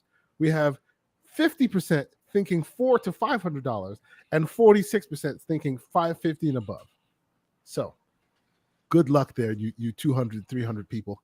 You better start saving now. Sounds like you did. You did a whole stop the count. As soon as it was in your favor, but no. It was done already. Close. It was done already anyway. No. Between 4 and 5 seems to be the consensus, which is interesting. And then there are a small contingent who's like, yeah, all the way up there, 500 plus. I'm like, damn. If that is the truth, that'll be a problem. But anyway, let us start talking a bit of this Xbox Tokyo Game Show stuff. Everborn, you were saying that you heard some folks already talking about how it didn't really do much for them. I don't know how and why they would say that. I rather So- enjoyed it. I thought it was so- a pretty decent show. Go ahead. Give me your. I mean, definitely, getting the official word on Deathloop, which, sir, I will give you your credit. I was under the impression that we were not going to get Deathloop until at least next year. Okay. But you said wait till the 15th. That's when the marketing thing is up. We'll get word after that. And that's effectively what happened. So you were right. Wow. This man is like publicly I'm gonna clip that one, boy. Woo, this is gonna be good for later. Because I knew that was coming. So I just said, let me get this. I wasn't even gonna give you anything for that, but I appreciate it, good sir. Thank you. You were right. Okay. So now I think why people are saying that is because there was a lot of ports, which are a big deal to Xbox, but not a lot in the way of new things that people haven't seen before, or exclusive things. But again, I don't think people understand the uphill battle that Microsoft has in that region. And again, I'm not like, I don't want to do acquisition talk, but I do not think I don't think they mentioned the 1.7 billion gamers in the Asia Pacific region for no reason. And then I don't think they followed up by in two interviews. The interview before that they did for Bloomberg, where Phil Spencer said, we are still investing, and I think we have too many developers in our primary regions where we're strong in. That says that they need to invest outside of that. And then when directly asked about, more acquisitions when they're done, and investing in places like Japan, Phil literally says, the lead, right? We also have that story coming up as well. So okay, you don't have to but I say that to say, Phil literally says we can't afford to put on pause. So right. I do think there's a big uphill battle, right? Like it's newsworthy that they sold 300,000 Xbox Series consoles in Japan in just under 2 years, whereas how many millions has the PlayStation sold there? And we don't even want to talk about the Switch. So it is very difficult for them to get these games, and it's a chicken and egg problem, right? They're not getting people to buy those consoles because those games aren't there, but those games aren't there because people aren't buying those consoles. So them getting these ports shows that they are serious about making strides in the region. And so I do think it's a big deal that they got Ni no Kuni. They have effectively in one fell swoop, like you're saying, they have effectively clawed back some fighting game presence on their console with this one event. It was right gone. Because Guilty Gear Strive is now there, back, right? Yes. Only Strive, and others as well. They clawed it back. Like I was surprised that they got Tekken. I was just sure that was going to be a PlayStation exclusive. So between Street Fighter, between now getting Guilty Gear Strive, between Tekken 8, and then they're going to have the Persona fighting game on there also, right? Persona fighting game, Blaze Blue cross the battle. These things are important because for people who, especially in that region, they're like, I'm interested in Xbox, but I can't get this, that, and that. Well, now you can, right? So I think that they are. You have to look at the momentum versus the overall big picture. Now, I hope we get to talk about Octopath Traveler 2 skipping the platform. Okay, that's become his tagline. You ain't doing that. Let me say this. By the way, just real quick. Let me say this about that real quick. Just 1 second. Just for Jerry Backstage, it just reminds me of something my father always used to say to my friends when they'd come over, because my friends would always not want to come over to my house because my father would like put us to work on something. And the first thing he would say is, "What are you doing? You don't got no job. Let's go." Let's go. But go ahead, Slow-Mo. The whole so I understand people being frustrated with Octopath Traveler 2 not coming out on Xbox, at least not initially. But we do have to also recognize that's a game that was the first game was an exclusive to the Nintendo Switch. Yeah, for it's just over a weird year. situation, right? It's a weird situation. How is it that the game didn't come out on on PlayStation first, right? The the first one didn't, right? And then surprisingly came to Xbox. No worries. Deal Go with ahead, the thing buddy. in the front. Yeah, no worries. You know, but then surprisingly came to Xbox, which okay. And then the second one doesn't come to Xbox, but the second one does come to PlayStation. So you're not only insulting the fans who you've made on the Xbox side, you're also insulting the fans who you're going to make on the PlayStation side by not giving them the full picture. Right. They don't have the first game. Although I mean, I didn't. Both sides just got shafted for some reason. I didn't finish Octopath, so like I don't know whether like the sequel is going to pick up like story wise, whether it's going to be some of these like these other Japanese RPGs like a Final Fantasy where the story is self-contained and you don't really need to play the previous one to play the next one, understand what's going on. All that said, like it's just I just think that more than likely you're going to see it show up on Game Pass. Like the way Octopath Traveler did, like sometime in 2023 or something like that, like, or 2024. It is their cadence these days. Yeah, absolutely. Yeah, which is, I mean, it's such you're not going to get it at launch, but then like also the PlayStation community still doesn't have the first game, so yeah, you know, and at crazy. the end of the day, if you're an Xbox gamer and you're playing on Xbox and that's where you consider like your main gaming hub, you know that you're there for the diversity and all of that. You may not get the thing day one, but eventually you will get Danganronpa a couple years late, but you'll still get it, and you'll get it in Game Pass, and you won't have to spend the money on it or whatever. So right, yeah, that's it just why seems like there. with Octopath, its lead console is the Switch. Yeah, exactly. Yep, yeah, 100%. Yep. So while I have you here, and we're not disturbed by Ye Old Everborn Saga, how you feel about the Tokyo Game Show? You know, all the announcements made. You know, what do you think their efforts are? Because it seems like every year they're still trying to, you know, that's the criticism I've given Microsoft from time to time when it comes to this. I always say, if you're not going to be there and show something new, why bother show up? Because you're basically just pointing to the fact that you ain't got much. Like every time you show up and say a whole bunch of stuff and not say anything new, you're basically pointing out the fact that you have all these studios and you're still not delivering, right? Yeah. But I said that last time, and then Gamescom was unusually good. I said that again this time, and I seriously think this was a strong show. So what do you think? I think that their direction and their focus in Japan is very different than it is in other regions because they know what Japan values. They values mobility. It's the reason why the Switch is so dominant there. And although the PlayStation is dominant worldwide, it doesn't do like very much better than what the Xbox is doing currently over there right now. And I think they are positioned far better than their competitors in Nintendo and Sony to go at any point in time mobile or with very little changes effort. Yep. Yeah, because they could just release a game and they'll be on the Xbox, PC, and also on your iPhone. Well, eventually on your iPhone. but hey, on your there Android. Now. Just hit a browser, you know, it's fine. You know, just go through Safari, unfortunately, That's right. You'll be good. But like, I think their focus now is to just let Japanese audience know, yeah, we got that too.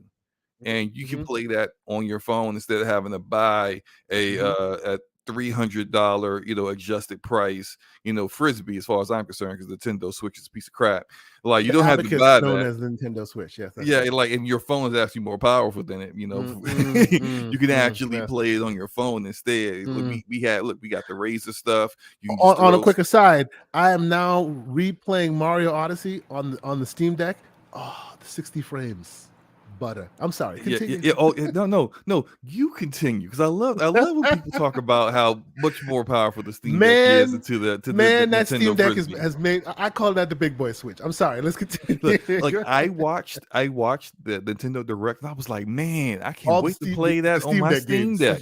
Like three or 4 games. I can't wait to play that on my Steam Deck at 60 FPS. Can't wait. That's right. Shout out Fire Emblem Engage. Go ahead. To Mr. Boomstick, thank you so much for joining us, sir. Yes, welcome. Thank you. Good morning, sir. What's up, bro? Yes, sir. What's up, Boom? So yes. What do you think of Deathloop being announced the way it was? We, as you heard, me and everyone were going back and forth. He thought it might be next year. What do you think? Mean, look, I think it was a contract issue why they couldn't market it better than they did. clearly it was ready to go a long time ago for them to be it was coming probably ready out to go when it was released on PlayStation. It was released probably the same time. They just kind of put it on the shelf, waiting for the deal to end. It's dropping in 3 days, and 2 weeks ago we didn't even know it was coming out this month. That's right. They even existed. So like it was clearly a marketing issue.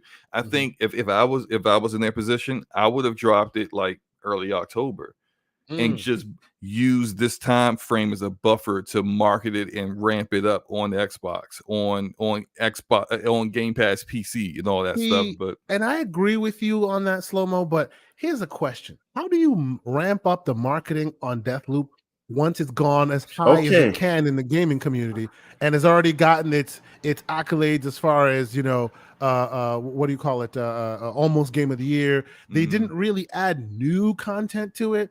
So ramping up the marketing newly, like ramping it up, it would kind of, I don't know. So it just wouldn't work. Do you disagree? Hold on a minute. Hold on a minute. But how many Xbox people know Deathloop's coming out in 3 days? That's what the problem. But before we answer that question, that was the police knocking on my door. What? Saying that there was some incident back on August 30th that happened across the street from my house, and they wanted to know if my Ring camera caught it. I thought Ring would tell them before you knew. And I was like, first of all, sir, my motion activation only goes off if you come to my porch.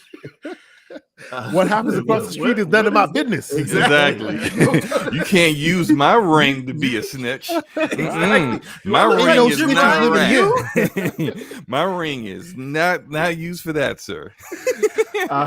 So basically, Everborn Saga said as nicely as possible, snitches get stitches. They're not coming after me. I told him I'm not Jim You do Dance realize rules. I live in New York City, right? So. Okay. So I think I'm not happy with the way they unveiled Deathloop. Because one, this idea that there's no AAA titles coming this year to the Xbox, right? Well, not to the Xbox. I mean, first party AAA. This could have been it. And this is a game that people did love, right? It was very well received by critics and things like that. And it's a great game. I played it. Great game. Absolutely. I feel it's a decent game. I didn't like it that much. I'm just saying, like I enjoyed it. The main character sounds like slow-mo backslap in your ear. He does sound like me, so I do give him credit for that. It's this and it's Pentiment, right? So if your big holiday game is Pentiment, I feel like they should have gave this a little bit more of a marketing push, because here's the thing. I agree. It will be on Game Pass. There will be millions more people that play this game on Xbox just because of Game Pass than they did on the PlayStation, right? Because they had to pay $60, $70 for it there. They should have positioned this, because I think Deathloop is interesting enough that it could have been one of their new marquee IPs. And I feel like launching it this way just feels like you're launching an old game, like it's Death Stranding or something. And I don't feel like that does this game justice. Right. So they should have game. They should have had some new content available, even if it also had to go to the PlayStation. And then you launch this thing and you give it all of the bells and whistles. It's not like you have another big AAA game launching this holiday. Why give it this treatment? Possibly when the decision for this was made, they may have thought that they had another one this holiday. Probably that Deathloop decision was made far before the Redfall slash other decisions. But they had months to prepare for this then. True, they did, right? But then again, this game has also been most likely sitting on the shelf for a year and a half, and nobody thought to, maybe while we have this year and a half, let's button it up for the Xbox gamers when we get there. They just thought, I think they're focused on Redfall. They're focused elsewhere. Yes, but that's a separate team though, because this is I'm Arcane, sure they're helping though, right? France and no, Arcane Austin is a self-contained studio. Oh yeah, absolutely. Arcane Austin is doing Redfall. And I think there was actually another outside team that was helping them with Redfall, but I can't remember who it was. It's probably Coalition. It seems like Coalition seems to be helping everybody. Yeah, That's what. Can we talk about that? Exactly. Right. That's what the coalition gets for delivering. Right. Yeah. Now you got to help everybody who didn't do their homework. Exactly. Yep. Congratulations. Now you're a tutor. I finished my homework. I can't go hang with my friends. I gotta go help you. We'll move on to the state of play, but let me ask final question. All of the in addition to the very last piece of Deathloop, real quick, before we even move on, have you guys noticed how it was exclusive on PlayStation for a year, this game, but it was not localized in Japanese until Xbox got it, and now it's finally localized in Japanese? Which game? I couldn't hear you. Deathloop. It was not localized in Japanese until now. Which is absolutely amazing. Might actually do well. I mean, it's the first-person shooter. I don't think those games do that great in Japan, but that might help it out. I just think it's surprising that they're finally getting down that path. How many years have we known of Skyrim, and now, right now, they're releasing Japanese localization? Took a while. Welcome. Thank you, Microsoft. I remember hearing from Xbox fans in South Korea who were saying their biggest issues with Xbox in their country was localization. Yeah, and like it's good to see that they finally have caught on to that, because like frankly, not everybody speaks English. Yeah, and imagine you're an American and you're interested in a Japanese RPG for example, and that game comes over here, you release it in our country, and you don't get any kind of you don't even change the text to English, nothing. Of course you're not going to get a lot of people that are going to jump on that game because they don't know what's going on. I guess they're angry. I don't know. So to close all this out, I would say, and Everborn, you had a point, please. No, it's you can close this out, but I do want to make a point about the Tokyo Game Show. Yeah, we can. But okay, just go ahead, finish it, and then I'll say this. Yeah, no worries. Yeah, unrelated. No, I was just DM gonna say that made me think about something. But go ahead. Sure, no worries. No, I was just gonna say, it took them a while to get there, but we could at least thank goodness that we're here now, where they see localization is important. But this means, much like how people go, hey, Persona 5 is now on PlayStation, on Xbox, let's make sure Persona 6 hits their day and date. This also means if you release a new game, Microsoft, we don't want to see this backtracking anymore, right? It should be day and date in those other languages as well, and they should be expanding, not contrasting. Go ahead, Everborn, please. No, well, first thing is, it's hilarious to me that Windows, the company who makes Windows, which is localized, for some reason doesn't know how to localize, including Klingon. They can't get localize right on the Xbox. What? Right? Ridiculous. So that's a matter of teams not synergizing, because there is a very strong localization for Microsoft's other applications like Office and all those things. Right. But they got to get that, especially if the Microsoft Gaming is going to be the third largest division in the entire company, surpassing Windows if the Activision deal goes through. They got to get their vocal game together. It's ridiculous. But when we do get to the thing that I was saying in the DM that I got is Phil Spencer has made a statement about Square Enix and Final Fantasy 14 that makes me ask another question, but we can talk about that when we get to the we'll get into the Phil Spencer interview. Yeah, we'll get there soon. Let me just quickly, let's move on, because we have so much still to go over. Let's move on to everything we saw, mostly everything we saw, things that we want to talk about on the state of play. All right. Let me start. Please, if you want to set me up, go ahead. But let me start. Oh no, wait, go ahead. It's all you. I thought it was a fantastic show. I did not have high hopes for it. But you want to talk about succinct. You want to talk about even if it's only a couple of seconds showing actual gameplay, so you know what kind of games these things are.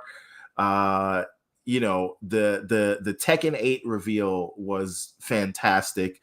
Agreed. This Like a Dragon or Yakuza Inshen looked great. We got a new exclusive game coming from Team Ninja, right? The God of War footage looked freaking fantastic. I didn't care about any of the VR stuff. We found out that this thing that we thought was multiplat is now going to be an exclusive, which is what's the new name of it? Something Blade? Stellar Blade. Stellar Blade. Yeah. It used to be Project Eve. Yeah. 100%. So to me, that's 5 games in 20 minutes. You got gameplay from all of them. This is how you do a show. Instead of they're the leaders for a reason, right? But you still have your CG stuff to show the story, but you actually give people some gameplay so you know what you're getting. I just thought it was great. Didn't care about any of the VR stuff, but all of that other stuff. And I'm a big, as you know, I'm a big VR head, and even I didn't care about the VR stuff. Demio is a great game. It's on Oculus Quest. Star Wars Tales from the Galaxy's Edge, yes, it's great. Also on Oculus Quest. They didn't really put their best VR foot forward, but that's neither here nor there. They'll probably have a bigger splash later. What do you think about this? They squeezed it in. What do you think about this Like a Dragon thing? Real quick, they are getting rid of the Yakuza branding. So now everything is Like a Dragon instead of Yakuza, which is something I learned after the show. Interesting. What do you guys think? Isn't Like a Dragon the actual game, like their most best sold game? Yes, but instead they're dropping the Yakuza branding. Then now, I think all the other branding will be Like a Dragon. But I think they want to capitalize off of that. Doesn't Yakuza translate to Like a Dragon? Yes, it does, but they don't want to use the actual word. I think it's because recently they've gotten into some issues. Judgment had to be changed because somebody was found to be using. Yeah, but drugs when you say Yakuza, you are thinking about the mafia, and maybe they don't want. They don't want that connotation. Yes, they don't want the connotation. Yeah. So basically, Like a Dragon. So now they're dropping Yakuza and just keeping everything Like a Dragon. So it'll be Like a Dragon Inshin, Like a Dragon something else. You know what I'm saying? Mm-hmm. So it's basically an English translation that will then stand for Yakuza moving forward, which is interesting. Yeah, and if you're trying to get acquired by a company that has a clean PR name, there we go. Change that Yakuza branding up to something that people would understand in the American public that they want to buy you. It means absolutely nothing. I'm just saying. I see why you're wearing your hat early this morning, sir. Keep that cap on. Look, I think the State of Play was probably the best you could do in in less than a little under 20 minutes. I thought they really hit on a lot of games. They showed some games that we've already seen before, but maybe some people hadn't seen before, like Hogwarts. But like showing Stellar Blade and now that game being console exclusive to them was really smart. I think that, I know a lot of people don't like to see that happen, but in the case of this game, like when the details that kind of came out, that game probably would not have been able to make it to completion if Sony didn't step up and actually become a publisher for the game in order to make sure it got done. So it's like, did you want there to be no game at all? Because that's eventually would have happened if Sony didn't do that. Which is, I'm glad like it's coming out because it seemed something that I covered on my channel when it was first shown, and I have always been excited for that one. So that's good to see. I mean, like I'm not even a fighting game fan. I thought Tekken 8 showed great. Just like when they said fight, and I was like, "Oh, this is the game." Right? I don't think it's the game though. No, they said it. The creator, the game director came out and said there was no CG in that. Oh wow! Yeah, even the flexing of the biceps and all that. That's not CG. No CG. That transition, like I knew it when they transitioned from the like kind of like their intros to into the fight. I was like, oh man, that's awesome. That's awesome. I'm looking forward to checking that out. Absolutely. And here's some for the video viewers. Here's some visuals for Stellar Blade. If nothing else, you can say this game is graphically stellar looking. It's always looked amazing from jump. It really looks like the sense of scale and everything else going on in the game. So I'm looking forward to checking it out. It's got great assets. Alex ain't gonna like that. Okay, we're moving quickly along here, ladies and gentlemen. All right, I had to say it. It had to be. I'm sorry. What do y'all think of this one? Pacific Drive. Did y'all see this? This is basically It looked interesting, but it's just not my type of game. So it's kind of, you guys go ahead. That's just, it looks doesn't do anything for me personally. So the logo looks like Westworld. That's first and foremost. The show, weird enough. Yes. And secondly, it's a station wagon simulator where you're basically going through the whole world and crazy things ensue, but you're all in a station wagon. Like I have heard some information after the fact that makes me very interested in this thing, but it was just a very interesting trailer that I thought had a very evocative kind of style to it. What did you think, Slovo? It kind of reminded me as far as the atmosphere and the world of Days Gone initially. And then I was like, okay, even though I didn't like Days Gone, like the premise of it was something that I'm usually kind of cool with. And then when I saw that, like, oh, I'm just in the vehicle the entire time, I was like, That's what it was for me. I was like, okay, I'm with it. Wait till when is he gonna get out the car? And I'm like, oh. No, he's not. So that's when I was like, okay, I think I'm good. I like this was just not going to be for me. Okay, understood. I always, anytime I see indie energy, I have to stop and slow down and take a look. And this screams some indie energy to me, So I thought and it gives me a little bit of vibes of Somerville, that game from that team that split off of the Inside developer. This seems to have that kind of Somerville art style that I appreciated. So, more things to keep on your radar. You know what I'm saying? So let's move swiftly along. Where is Somerville? Good grief. Yeah, where is that, by the way? Exactly. They've been kind of quiet, just kind of in the background. What did you think about this mech game? Right. I also like the graphics here as well. Like it seemed to have this nice scale that they all seem to be really focused on. And it seems to transition from the anime style to gameplay graphics pretty seamlessly. I thought that was pretty interesting. Everybody's trying to do the Final Fantasy / Anthem like these days. Yeah. This didn't speak to you? It's in a mech. I can't do it. It's not for me. Oh, you're not a mech dude. Okay. Interesting. I'm not a mech dude either. So yeah. I was like, again, I was just saying, as soon as they get out that mech, I'm in there. You're not a stay in the vehicles for the duration of the game person. The closest I will get is kind of like Titanfall, where you can get in and out of the mech, but you still do whenever you want. Significant number, like especially with the campaign. Oh my god, that Titanfall 2 campaign, but like awesome. A significant number about a much of gameplay outside the mech than inside. So yeah, but didn't seem like seeing any ladies and gentlemen, welcome another returning champion, Mr. Pixelbit G. Good morning, sir. Man. How you doing? What's going on, Pixel? What's up, Pixel? Oh, he's on mute. He might have been on mute. I'm talking to myself. There he is. What's going on, man? Good morning, sirs. Good morning.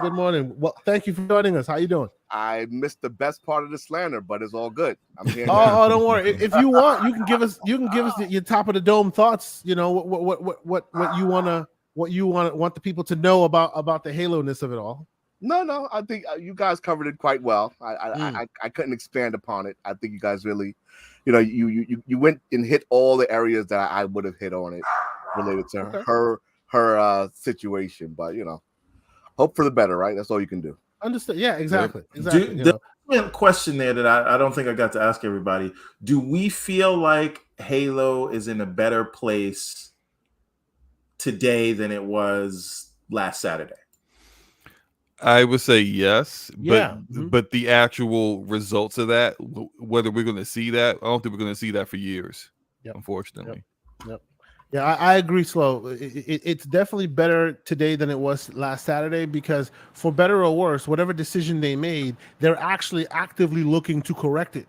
They're actually actively thinking about it, poking at it, and the new studio head, it has to be said, that guy turned around the Master Chief Collection. He turned around. Yes. So like this guy's got a history of salvaging chaos and broken things and turning it around. So hopefully he did it for a game. Potentially, he might be able to do it for a full studio. Potentially, I do think it is good that they split the role up to 3 people, so like he can specifically focus right on what he's good at, what he's there for. Yep, exactly, absolutely. So, Pixel, since you jumped in a little late, what do you think of all the Xbox game showcase stuff that they showed at TGS? You know, what do you think of their forward momentum into the Japanese market? We didn't get your opinion on that. I think y'all, well, just one step back. I think you slandered the indie show a little bit there. There actually was some decent content in that indie show. Okay. Please speak on it. I can't expound on which things I was like amazed about, but there were some items there that I'm like, okay, these are interesting, fun looking games to play. And I think one of them was like an Asian version of RimWorld or something like that. I downloaded PC. See, and for the record, about idea at Xbox. Yeah. The idea. Yeah, sorry. Yeah. I hate its format. That's my only That's issue. exactly what I was about to say. Slow. Like, and they need to counteract remove it from our narrative Twitch. here. We didn't hate the games. We just hate the format. Yeah, the format is you just hated the player. The format is the worst. But it's gotten better over time. 2 years ago, when they first started doing this with Twitch, it was the absolute worst. Twitch clearly was just trying to push their own their own creators off their platform, like their favorite streamers. They had all their streamers doing all the hosting. Most of them didn't even know how to host. Most of them didn't know anything about the games, was mispronouncing the titles of games, and developers didn't understand anything and had never interviewed before. It was a big mess. It was a mess, absolutely. They're starting to get more focused, having actual Twitch streamers that are actually interested in the kind of titles that are being shown, and not basically just like people who don't even know what an Xbox is. I think Mr. Lucius literally saying they didn't want to be there. Yeah, Lucius Augustus puts it better than anyone in saying, just shut up and present the game. Exactly, man. and it's still too much of that. People don't care unless you're like a big fan of a particular studio. People do not care to hear the developer sit there and talk about a game instead of you actually showing the game. And there's way too much of that out at Xbox. Here's what I don't really understand with those things. The people that, why not put the games up front? Because the people who actually care and want to hear those developers, they will stick around to hear that, and then put the dev talk at the back. And I almost feel like it does the games themselves a little bit of a disservice, because you have people tuned out and watching the show sort of bored, whereas you can put it together and then people can have a level of excitement about these games instead of just, sitting there wanting to pull your eyes out. And this is why I blame Twitch, because Twitch is the one that manages the entire Idea at Xbox show. And Twitch does not care about these games. Or what the Twitch is owned by Amazon, who has a competing service would benefit from Microsoft. And at the end of the day, Microsoft signed this deal with Twitch. They should have been a bit more, they should have been a bit more. It's not Twitch's fault that Microsoft killed off their better service. Basically. It's not their But okay, fault. before we move on to the Nintendo Direct, which there's only one reason I want to talk about the Nintendo Two Direct. reasons. Before we move, reasons. Well, we one need to for me. discuss why a certain game skipped Xbox and went to Switch. One for me. Let's real quick. Rise of the Ronin. This looks like a very interesting Ghost of Tsushima like, but it's kind of different. I don't know. It looks interesting to me. It looked really cool. It has a good level of brutality that I thought was really interesting. Team Ninja's out here and really calling their shots. They're all the way to 2024. They have an exclusive deal with PlayStation. What did you guys think? I'll start with you, Everborn. Did you see this Rise of the Ronin? I thought it looked great, and I hope they're not keeping that exclusive one, and that's the good one for PlayStation. And Wulong is like the B team. I hope that's not what's happening. Be real. Kinda. So that might actually be the kind of tinfoil hat comment I might actually agree with. It kind of looks that way. Go ahead, Slomo. What do you think? Listen, man, at least we got Inshin. Yeah. Look, I haven't played Wulong yet. Those are two demos I'm going to play today. I probably will stream it. I want to see what you think about Wulong, because you heard at the top of the show, I have some issues with it. Nothing that seems insurmountable, but it doesn't. They say it's very Neo-like. It's very much in the Neo vein. Yeah, different setting, but very Neo in its gameplay. When I saw Rise of the Ronin, it just showed better to me than what Wulong did when Wulong was first shown. So I do kind of feel like if I had to choose one or the other, I kind of would choose. Would have chosen Rise of the Ronin. Yeah, absolutely. Ronin looks like it's going to be the more accessible of the two games. Looks like it's more exciting. Yeah, well, I don't know if it's more exciting. It just looks more accessible. like the Wulong, as Everborn has mentioned, Wulong screams Souls-like, even if it's an unfair comparison, right? Yeah. Because Team Ninja has been at that for a while as well, but the From comparisons are going to be made. This looks like they're moving forward with something new. You know what I mean? So I do see why this would be the more exciting prospect. By and large, by most. We'll see how it plays out. Action RPG too, so it should be an easier fare, which is why I'm saying it's more accessible. More accessible, yeah, of course. More likely going to do a lot better, right? Because it's a simpler, no disrespect to the style, but it's a simpler style of game. So who's buying this Ragnarok controller? Anybody? Nobody. Nope. By the way, just one thing you had said earlier, Slow-Mo, about Project Eve. To be fair, didn't Microsoft really help out with the development of Dying Light 2? Mm-hmm. And that's they did. I didn't. I wasn't aware of that they did. Oh yeah. I heard they gave a bunch of money. The rumor was that they put money to keep it going, right? Mm-hmm. Yeah. But they should have made it exclusive. That's what I thought. If that's the honest truth, they helped produce it and fund some of that game. I've been like, you want the hey Techland. You want this game to come out? Yeah, but I not only will I fund it, but I'll help you not have to do as much work. I think they're doing the whole Microsoft thing. We're here to help. Hoping that they'll one day come back. Yes, K's getting where I was about to put down there, right? So I think it's more of a let's test it out and see what's going on, because they're doing that with a couple of studios. The rumor was at one point that they were going to try to get Techland, right? So. You never know. Yeah. I'm sure there's more to it than hey, we gave you guys a little bit of cash. Yeah. So So I still would push for that. What did we think? I see what y'all mean though. The Ragnarok trailer. Damn it, huh? Go ahead. What did we think of the Ragnarok trailer? DLC. It was amazing. It was amazing. Who said DLC? I'm sorry, I heard Pixel out here hating. It was amazing, bro. Come on now. It's DLC, boy.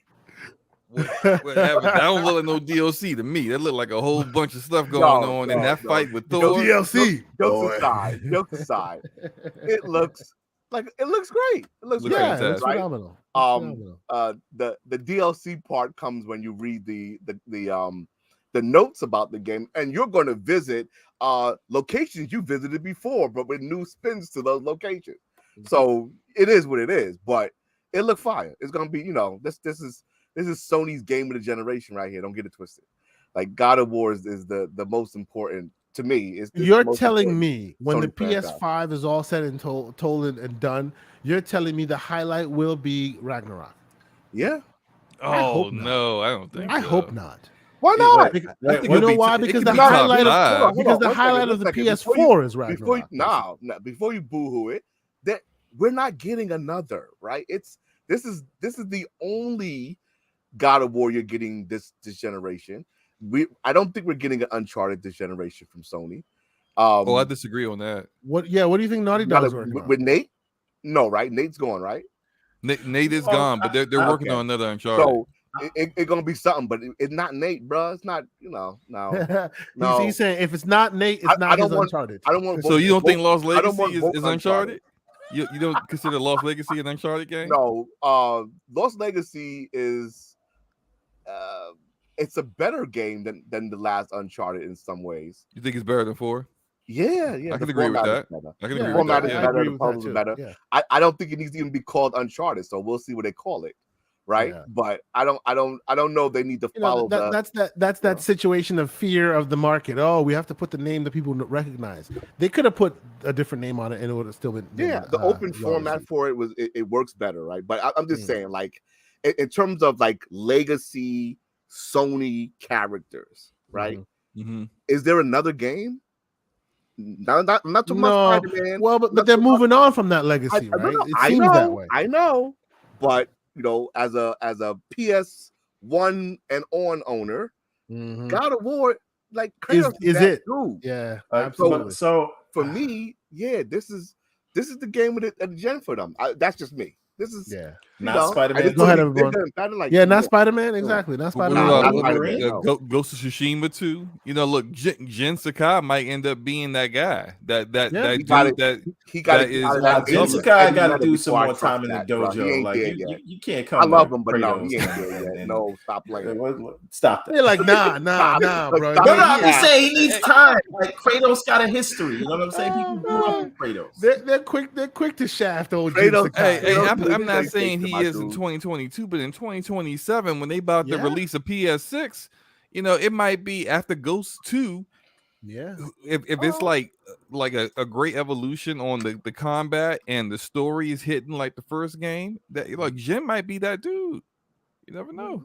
All right. Well, Absolutely. the DLC for that game wasn't that dude, so they, I don't know. I played the crap out of that game. That Yeah, I love that game. So had perfect issues. moment-to-moment gameplay. Whereas Their multiplayer is fire too. The multiplayer is really good. the multiplayer is dope, and So they can stand on that. This is another thing in terms of will there be another Uncharted?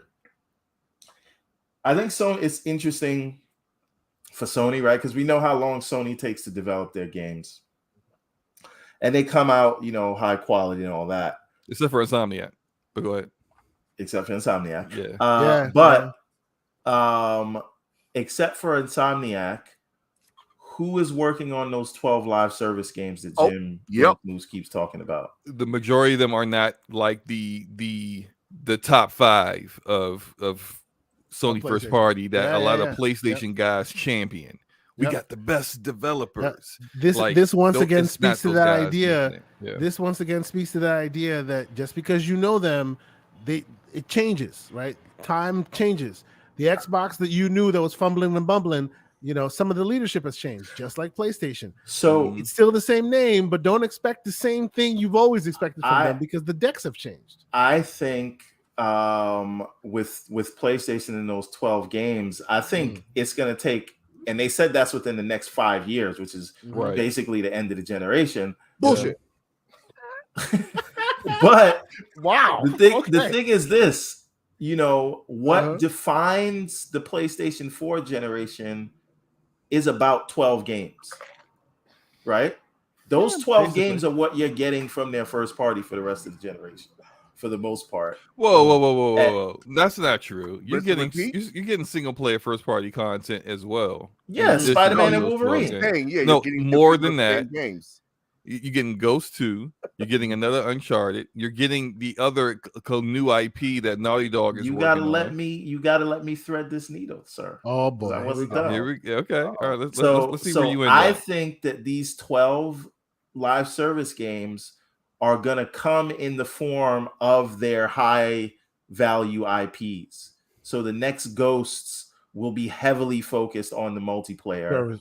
And they'll try to find a way to incorporate multiplayer into a high value IP like Uncharted and just the same way they're doing with Fractions 2 and all that. And that is how you have a big name behind the thing that you could potentially turn into a service. So I'm saying all your favorite single player games are turning into multiplayer are going to be multiplayer. They will be associated in some way, shape, or form. Absolutely agree with you, everybody. I think they will be heavily skewed towards the multiplayer. He's not even saying associated. He's saying like literally 100%. Just like AC, like Assassin's Creed went into an open world, but that's Ubisoft. Exactly. World game. That's Ubisoft, though. No, I understand that. Sony's going to do it in their what way.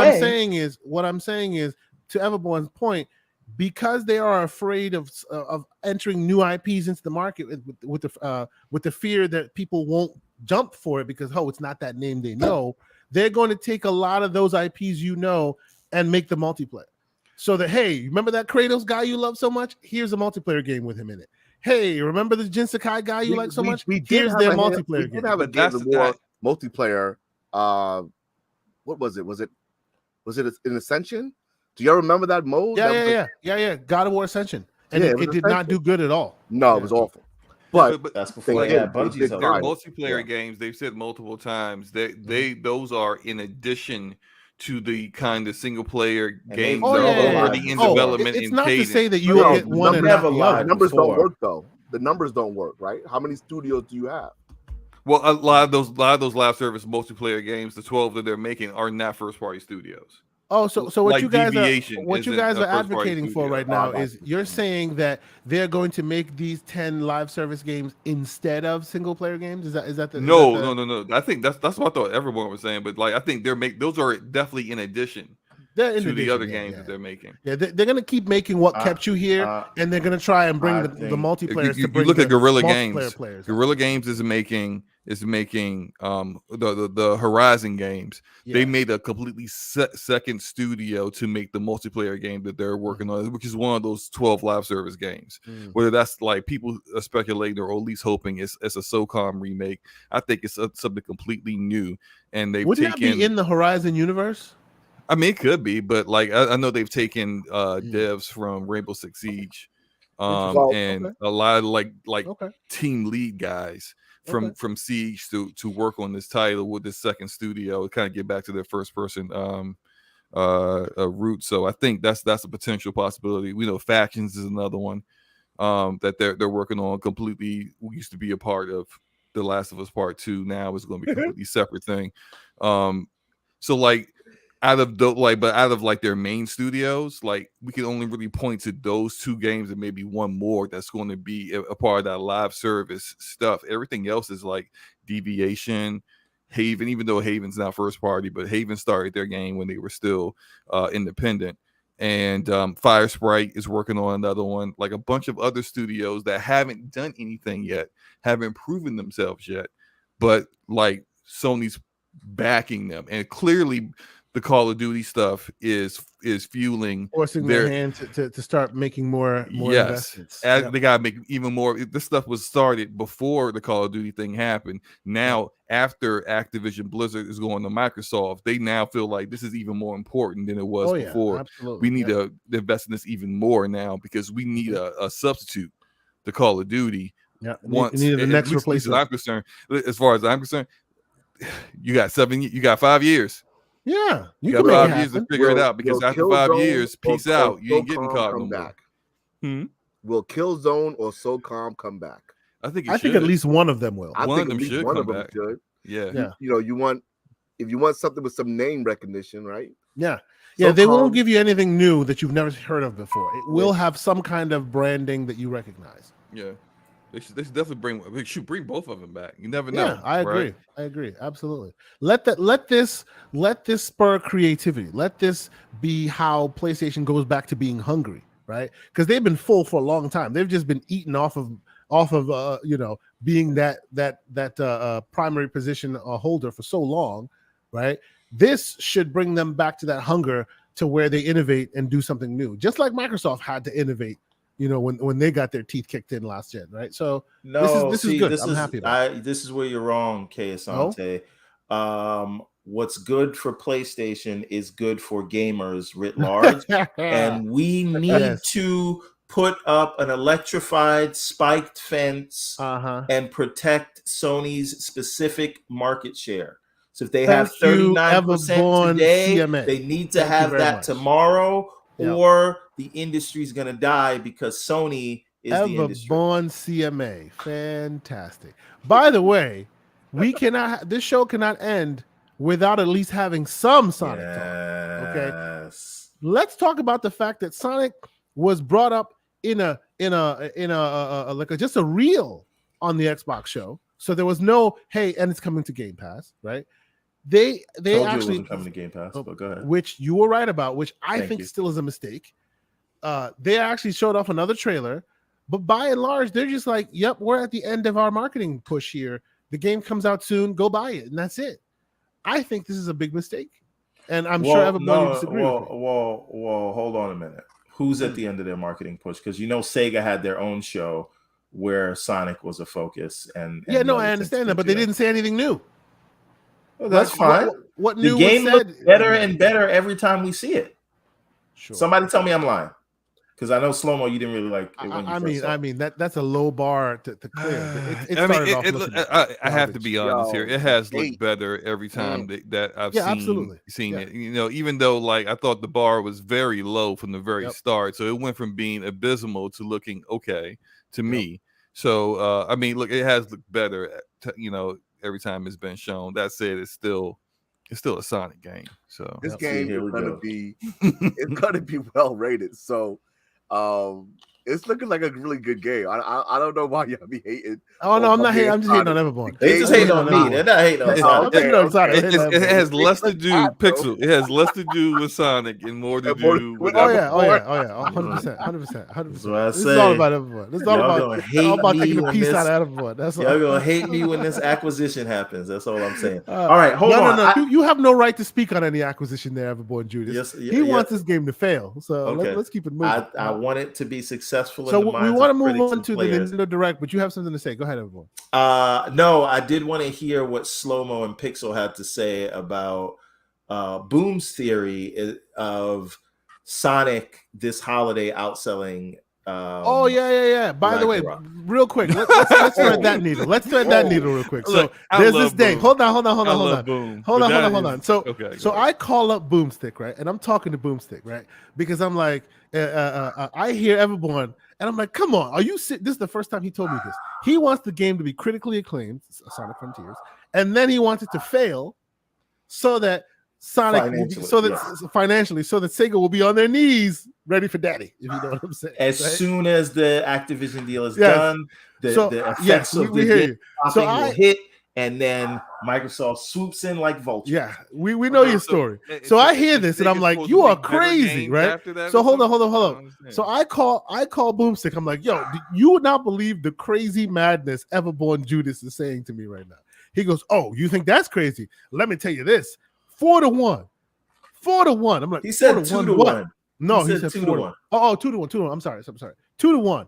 2-1. What 2-1 means? He says that because Sonic has a movie coming out and people remember it, and the show and all of that, right? The TV show and all of this, and it's multi-plat, obviously, that Sonic will outsell, and this is in the words of Mr. Boomstick Excel, will outsell Ragnarok 2-1.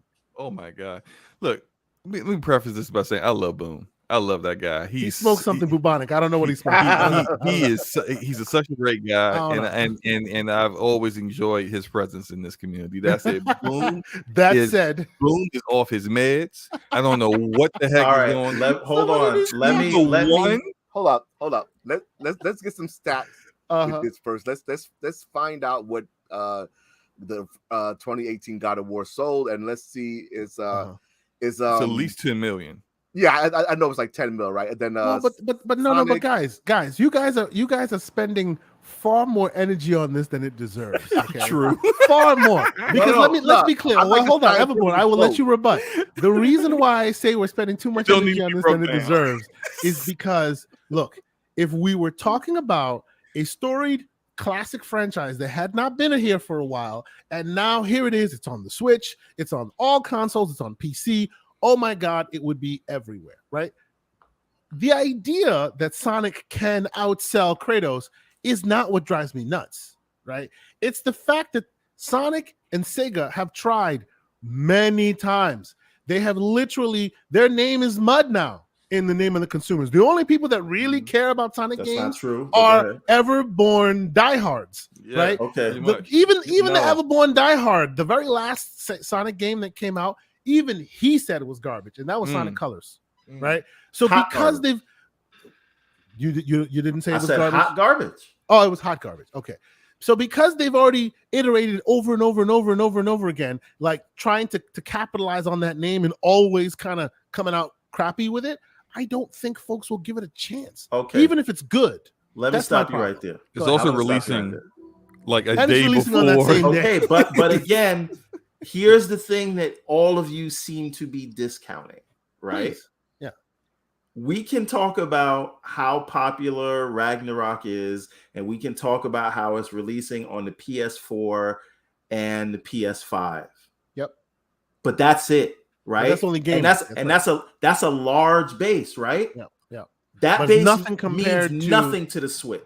Yes. Zero. To the Switch. You're right. And the Switch is the target market for that game. That is where it will sell the most. Sure. That is before you get to the fact that, are you sure? Am I sure about what? No. Are you sure Sonic Frontier is going to sell the most on the Switch? Slow-mo. Let us on it will sell on all the platforms it's on. I can assume that he's right on that. on I'm all the positive platforms of it's on. It's geared towards that Kids audience. are more on yes, Switch. Kids It'll kids sell right more now on Switch. are That's fine. feeling Sonic. They like my kids Yeah. love them. right? Exactly. So- My so kids with love Super them, Mario, so it's that's like- fine too. Yes. So let me continue. Then we're talking about it being on PC, right? Mm-hmm. That's before we get to Xbox, where they don't have a Ragnarok coming out. Mm-hmm. And that's basically the game for them to buy that week. Then we're talking about the PlayStation people who will buy Ragnarok for themselves and then Sonic for their kids.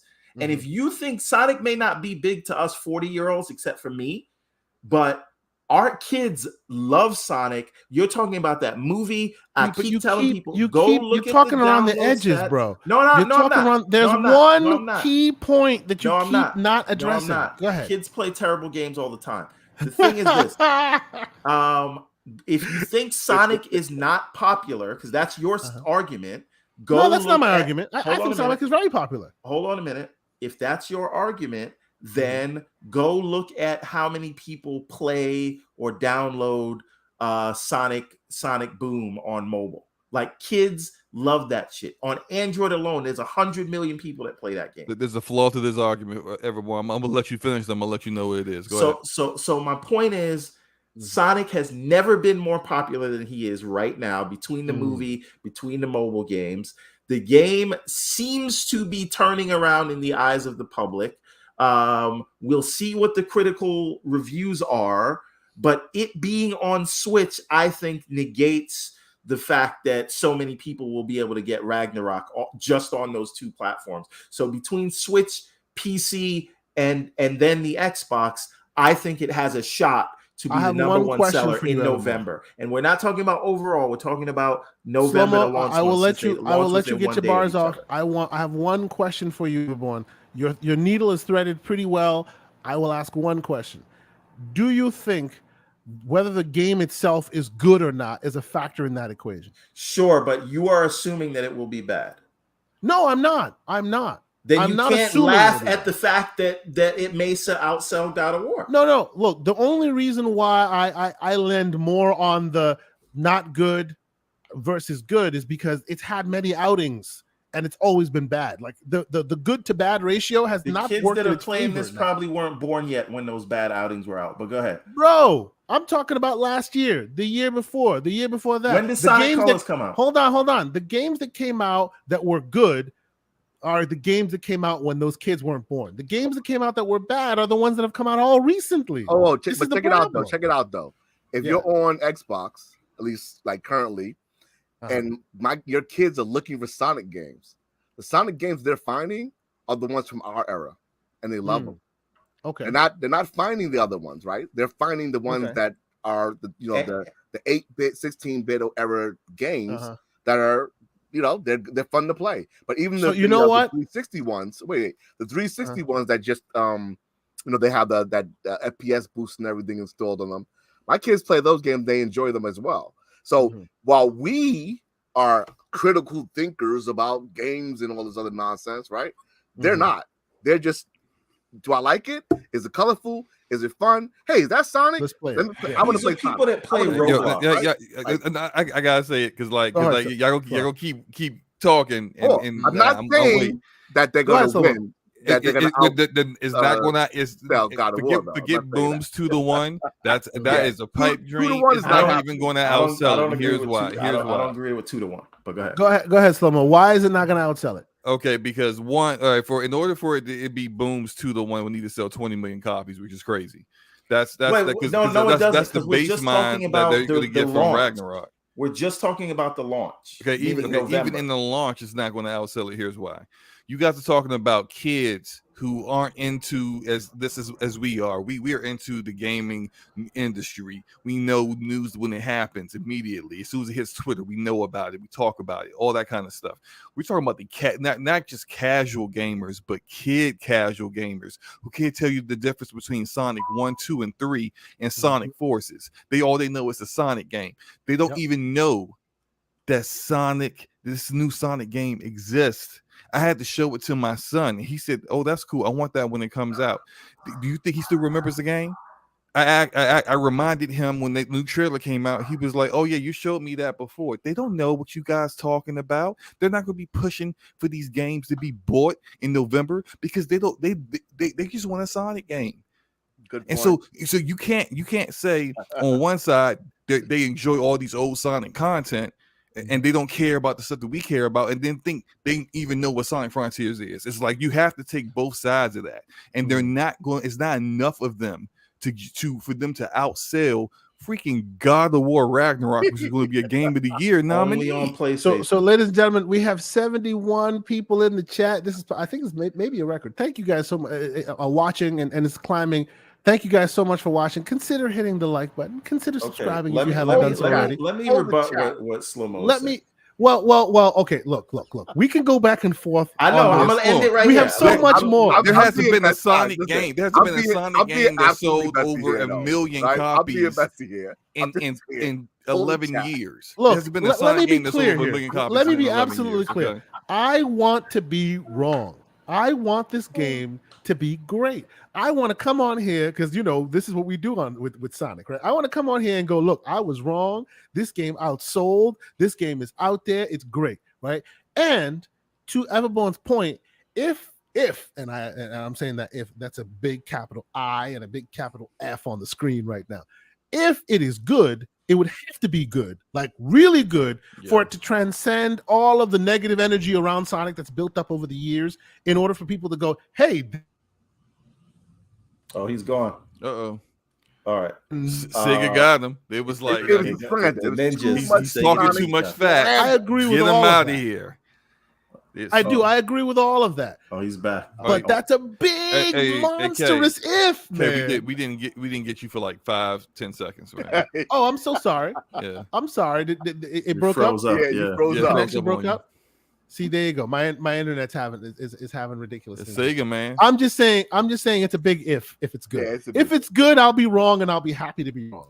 But that's a big if, man. I think the only thing, and we can leave it here, Slow-Mo, to your point about the kids not knowing, I think you may be discounting. And again, I want to be clear. We are talking about the launch, so that's like November, December, right? This holiday season. Mm-hmm. Sonic is going to be plastered all over every store, and the kids will know about Who's it. Paying for that marketing? Who's paying for that marketing? That's a good question. I'll give you that. I'll give you that. But yeah, and this is why I was like, why is it not in Game Pass? Marketing from me? Right. This is why I was like, why is it not in Game Pass? Because it needs marketing to be paid for. So that's why I was like, why is it not in Game Pass? It's comical for anybody even think it's gonna get close. When this game is about to come out, the God of War is like, when October hits, you're going to see New York billboards with God of War in it. Now that's an amazing stat from Mill right here. NFL football Check out the games stat from with Mill millions right of here on the people screen. watching. That's They're an gonna see amazing God stat. of War every other commercial break. Wait, look, and they probably won't ever look see a on the Sonic screen, Frontier. gentlemen. What? Really? Look on the screen, gentlemen, because this stat is very fire, and I haven't verified it. But if that is the case, this is the for our audio listeners, everybody State of Decay 2 outsold God of War in May 2019. Yeah, and people thought that Horizon Forbidden West was going to outsell everything. And how did that work? My point is this. Being available on one platform to 100 million people versus being available to around 400 or 500 million people, the numbers are very different, right? So Sonic could have a lower attach rate than its addressable market and still win it out, because this is what you call counter programming. For everyone that wants to get a game, come on now. Are we seriously saying that Sonic is accurate counter programming for God of War Ragnarok? Counter programming. By the way, State of Decay 2 outsold God of War in May 20, and that was just MPD. Like that's MPD. Okay, that- which that's is only just- physical Yeah, sales. but that has should no have been bearing on nowhere. digital. That should have been nowhere though. Like, come on. Yeah, true. That is Yeah, still a surprising. and it dropped off like a rock. Off That's the fine. sales Well, charts it but did have here's the 11 thing. million users though. All like, we're every gonna be day, so looking let's not at front on it. is But, the beginning, but exactly. It's True, It true, only true, needs true. to win the 1 month, so that's Yeah, the point. yeah, right? that's true. And they can And claim that it for the rest will- of their lives. Exactly. And that was Exactly. to I don't a wanna very see no starved. sales That was to in a very 2023. starved Xbox community. Very starved that Xbox didn't have community. any Oh, now they games gotta that be year. starved though. Come on, Oh, son. They here we were. go. Come on, son. They were. It's God of Hold on. War. Hold on. Y'all Wait. was ravenous for Wait it. a minute. Wait a I minute. had Wait a this minute. copy. Wait a minute, Oh, Pixel. okay. Wait a minute, Pixel. Uh-huh. We are talking about 2022, the year of Pentiment. And you saying you're talking about being starved in 2018?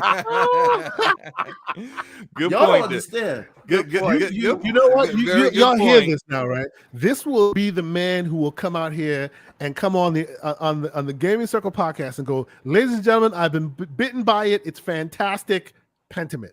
Mark my words. Everborn Saga is going to be talking up and down no, how much he I loves don't Pentiment. see it. Playing After Hold on. all the slander. Hold on. Oh, Everborn, playing did it. you like Disco Elysium?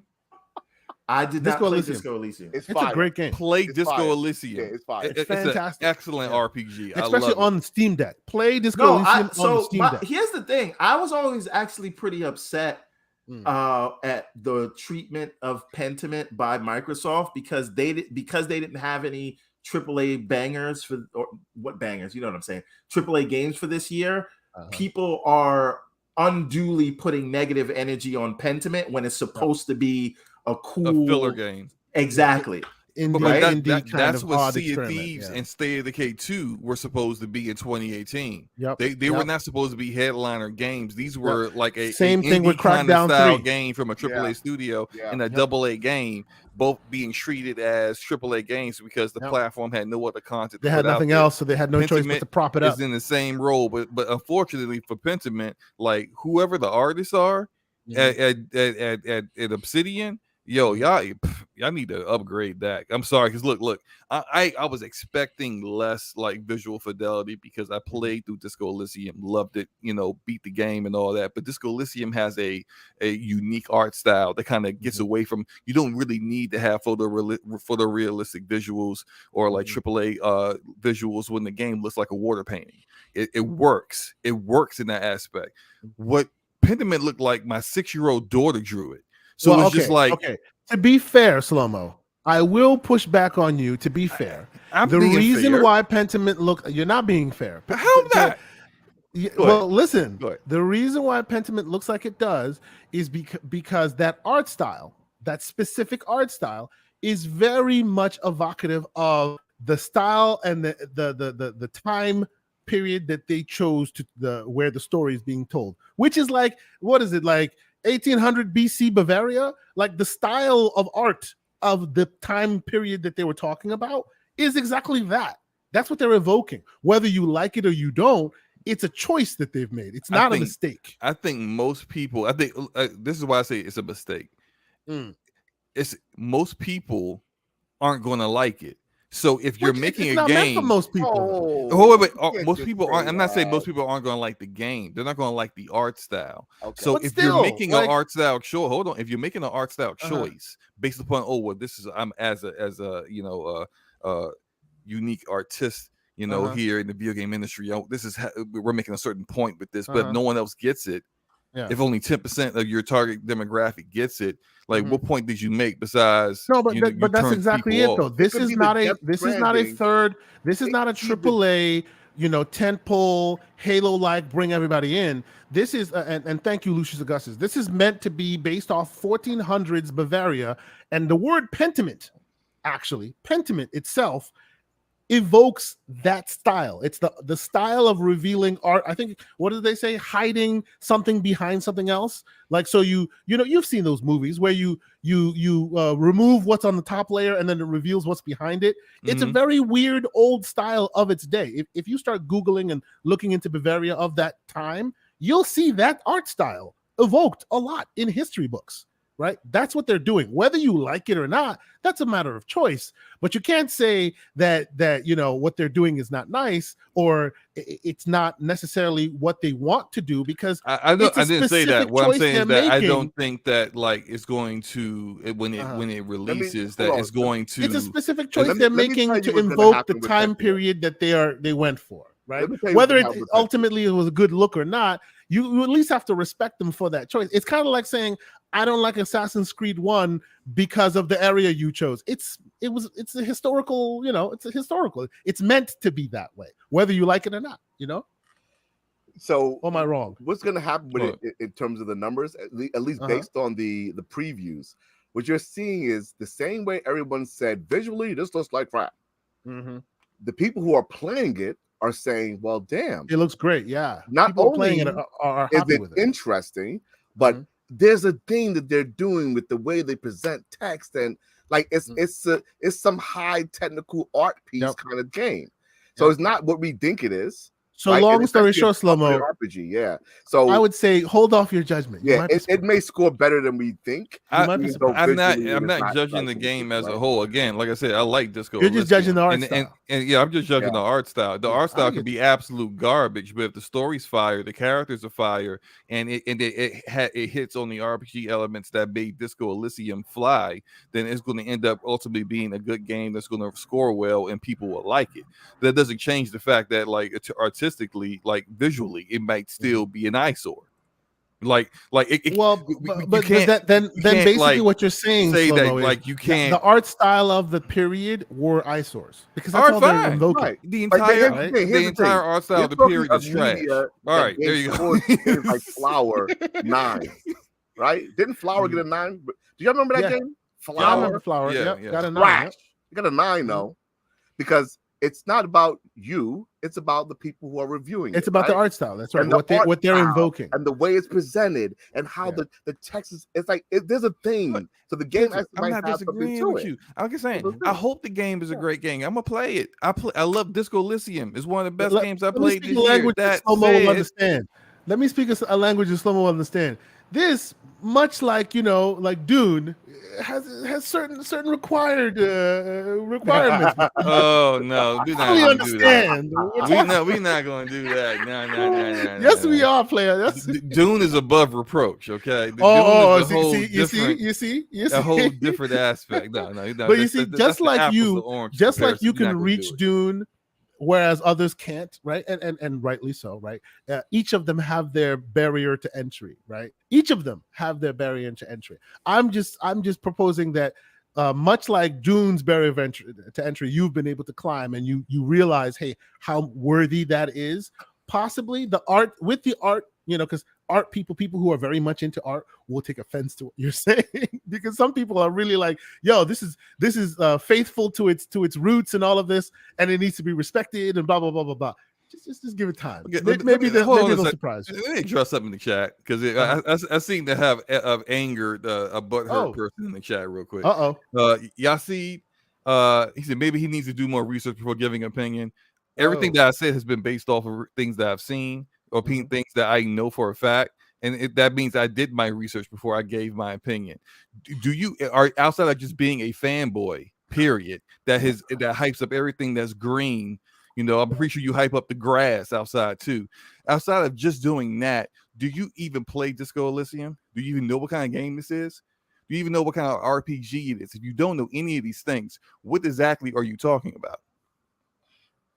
And for the record, opinions here are welcome by all, whether we agree with them or not. That's what we're here for. We're just here for the opinions. Hear what you, based on your experience and your reading of the tea leaves, how you feel about it. No opinions are considered wrong here. So, although I will clown you for your has opinion. no chance of outselling God of War. Although I will clown you for your opinion. $70 games. That's always wrong.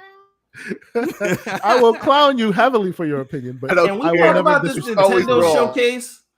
Yes, let's get to the Nintendo showcase, because we still have a few more rounds to go. And Fire I want to Emblem Engage, baby. By 3. So, me personally, the only thing that made me perk up and go, okay, now you have my attention, is Breath of the Wild 2. Only thing. after that, I really, yeah, there are certain games in there that I enjoyed, certain games that I'm sure I will play. You know, Pikmin's out there. People are excited about that. You know, we're seeing stuff from, what do you call it, Bayonetta, right? You're seeing the Octopath Traveler newer announcements, things like that. All well and good. The thing that, and 007, yes. Oh my god! And for reasons, we know we can get into it, but we're not going to get into it. For reasons, the only place you can play online multiplayer is the platform that you least want to do. Okay, I do need to say something real quick about go ahead. None of you mother effers were really gonna play it anyway. 007. 007. Let's madness. Yep. These people you're just angry because you didn't get, you feel like you didn't get something. You ever go back and actually try to play that game? I've played it. It's awful. Recently. Hey, it's like right for its time. Yes, it was a staple, but like go back and try to play it. You weren't gonna play it, and even online, you were gonna play it for like 5 minutes and and then keep it moving. This is trash. I don't know why I remembered this. Like, stop it. Stop. The people just on here to be upset just to be upset. I can't do it, and you can't make me be upset because you wasn't gonna play. You're upset at people being upset. So calm down. You sound upset, bro. Calm down. I am. They made me upset. But you know what? He has a point. He has a point. Like there's a ton of nostalgia building off this 007 thing. I remember playing it in college, and yes, I'm that old. I remember playing, 007 in college, and I enjoyed it for its time. But I don't think people remember how the control. This was on the Nintendo 64 controller with one thumbstick. Yeah. Like if they don't update the controls to a modern control they actually scheme, did one thing, Slow-Mo. One thing you may not have Xbox known this, version, right? The OG Xbox, the OG 007. If you had two controllers, you could have played it like you play it today. Two actual PlayStation, the two Nintendo 64 controllers together. You could do that back then. Yes, you could do that. I never tried that. Amazing. But yes, it was ahead of its time. And also the version that's being released now is a remake off of an Unreal Engine 3. You can hit the select button, and this is saying based on the game that leaked that I played. It could be wrong when it releases. Maybe they edited things, but needless to say, you can hit the button and it goes between Unreal Engine 3 and the OG version, and the control scheme has also been updated to modern. I'd like to point out that the same people telling you the Last of Us remake didn't need to exist is over here pretending like they was going to play this, like they were hyped for this game.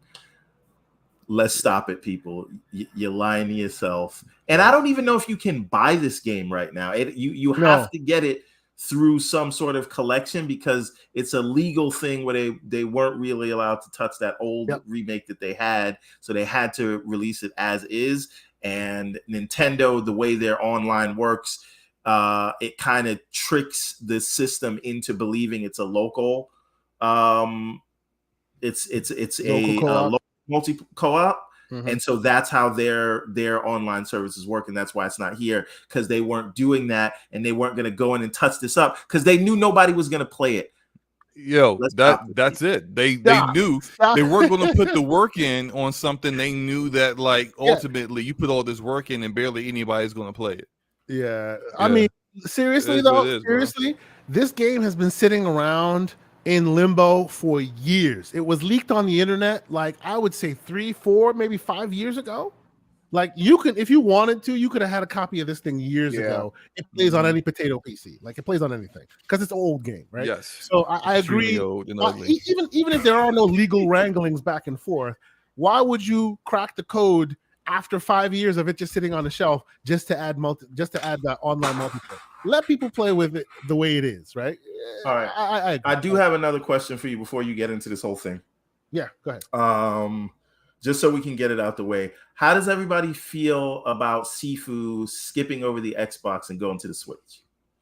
I think that Sony there's some kind of it's been less than a year since Sifu came out. I think there is some kind of language, some kind of contract with Sifu that makes it so it specifically cannot go on the Xbox consoles, and it's something that was negotiated between Slowclap and Sony. But the Switch was not added. Their market positions to harm a competitor. Is that what you're saying? I wouldn't call it harming. I would call it Yes, competition. yes, no. Well, yes. on Which that is, note, which is yes. exactly what Xbox is doing with Activision Blizzard. It's the same. It's competition, baby. The answer is- Don't I get mad. appreciate the threading of the You don't gotta needle because that's where we're going right now. Thank you so Yeah. much for bringing that to our attention there to the class. That was a nice. Sony is saying that Microsoft having control of Activision Blizzard games like Call of Duty has a major negative implication for the gaming industry. And of course, Microsoft has now commented on Sony's comments. Who wants to start this off? I think Because Mr. that Everborn I Saga. will say, Uh-huh. people buy exclusives every day. Be all right. Shout out to Mr. Randall Yeah, Thor 19, the man with the million, who's joining us. We appreciate you, good sir. I was watching your show a couple days ago. Very, very cool with the Xbox 2. Obviously, if you're here, you know that channel. He says there is one thing I need to know. How many times has Everborn talked about Sega today and how MS was supposed to buy them? Listen, we did a my whole Bridge 4 derail. brother. My Bridge 4 brother ran too many times, man. If we were playing that drinking game, we'd all be drunk right Oh, now. we would be. Hey, I'll be just look, falling out my chair right now. you know, you are all gonna hate me when it eventually happens, but that's neither here nor there. So yeah, so Everborn, you start us off, right? You've been Yes. keeping a very close eye to the back and forth here. What do you think of the latest and greatest? Microsoft, Sony's coming out here saying that this is all unnecessary and it's bad for games if Microsoft is allowed to continue this deal. Go. So here's my thing. I think what this argument, and people are like foolishly falling for this, and I don't think they're falling for it. I think most of the people talking about this are being disingenuous, but Sony's comments here are sort of effectively calling into question the very concept of platform exclusivity to begin with. Yeah, right? The concept of I bought it, so it's mine. Right. So this is an idea that we're saying any exclusive that will drive console purchasing decisions like God of War or Spider-Man or Ratchet and Clank or whatever it is, that is what we are now categorizing as harmful to the industry. So having a high-profile title that you own is now hurting the industry. That is what we're saying here, and that is the precedent that is trying to be set by these words. And if you look at if that's fine, if that's what we're saying, and that's the precedent we're going to set, I would argue that people are going to choose a PS5 this holiday because of Ragnarok. And that is hurting Microsoft's market position because they are choosing to buy a game based on a high-profile title. Can someone disabuse me of this notion? Are you like channeling Brad Smith right now? Ladies and gentlemen, will you please disabuse me of this notion? No, but like what are we really saying here? And then people are parroting these words, pretending like they care about market like it's a serious and consumer argument. access to these IPs. Like, look, it is simple. If the thing is available on this platform, then that's where you have to go to get it. We've all understood this. And again, this is not now. This is not tomorrow. If the deal goes through, it would be at minimum 5 years from now. Yep. Right. Mm-hmm. And I know Jez Corden did that article where he talked about he doesn't even think that they will lose it. I think that they will reevaluate at the beginning of next generation. And if they have moved the majority of the COD base over to the Xbox ecosystem, whether it be via, Game Pass incentives or people just viewing the Xbox as the primary place to play, I think they do make that decision, and I think that they do bring it over. I agree with you about the timeline of when that decision is made, but I think they make the opposite decision based on your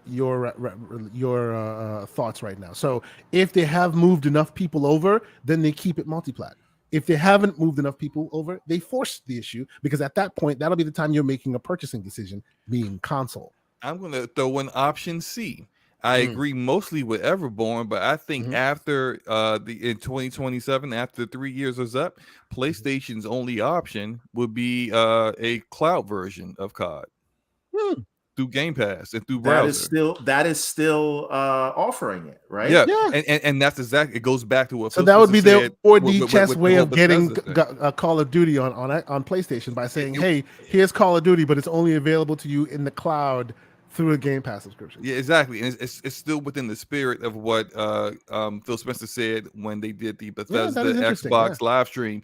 When he finally put the nail in everything when it came to ZeniMax Media Games, he said that these games will exist everywhere where Game Pass exists. That's right. And so if you want, like, and this is something that's completely untenable as far as Sony is concerned, of putting Game Pass anywhere on their platform. So of course they're fighting hard against that because they want to keep COD, but they don't want to keep COD in that manner. That also goes to the spirit of what Jim Ryan said in the second part of his statement to GameIndustry.biz, where he said that we want the same quality of Call of Duty experience. Exactly. Having it only through cloud is not the same It's level not the same of quality. Absolutely. So like clearly, like, we don't see the contract, but that's just my theory. That's in the contract, that's good what tea leaf offered. reading. Absolutely. And Shout out to hold on. We have Randall Thor 19 saying COD is not going anywhere. It will be Minecrafted. That is listen. I think just real quick, Pixel. I really think I'm not making a definitive statement as to whether it will or will not go. I am saying they will look at the market conditions at the time of launching the new consoles, and if they do not stand to lose, if they stand to gain more than they stand to lose by bringing it over in terms of attracting people over, then they'll make that decision. But that's the time where you assess that. So I don't think, as much as the same way I cannot guarantee you that they're gonna make it exclusive, they are giving themselves that option, and no one can guarantee that it will stay on. And I will say I agree wholeheartedly, 100% with Everborn on this point. What they want, the priority here is to keep options. The priority here is not to make a decision. The priority here is to allow themselves the ability to make a decision later. Yeah, as it should, because you bought it, right? Exactly. Right? Go ahead, Pixel. I know you had something. Yeah. So how many COD games are there? Oh, there are many. 20 at this point. Yeah. No, not in terms of the total range of the catalog. Oh, you're talking about like Warzone. Yeah, right. Oh, it's out. Yeah. There are two games at any given time, and mainly one being Warzone. Your main line, and then you have your Warzone. Yeah. So to Slow-Mo's point, I think at some point they will just say, you guys don't get mainline. But I think they still will get Warzone, because Warzone. Oh yeah, absolutely. Warzone is the Minecraft.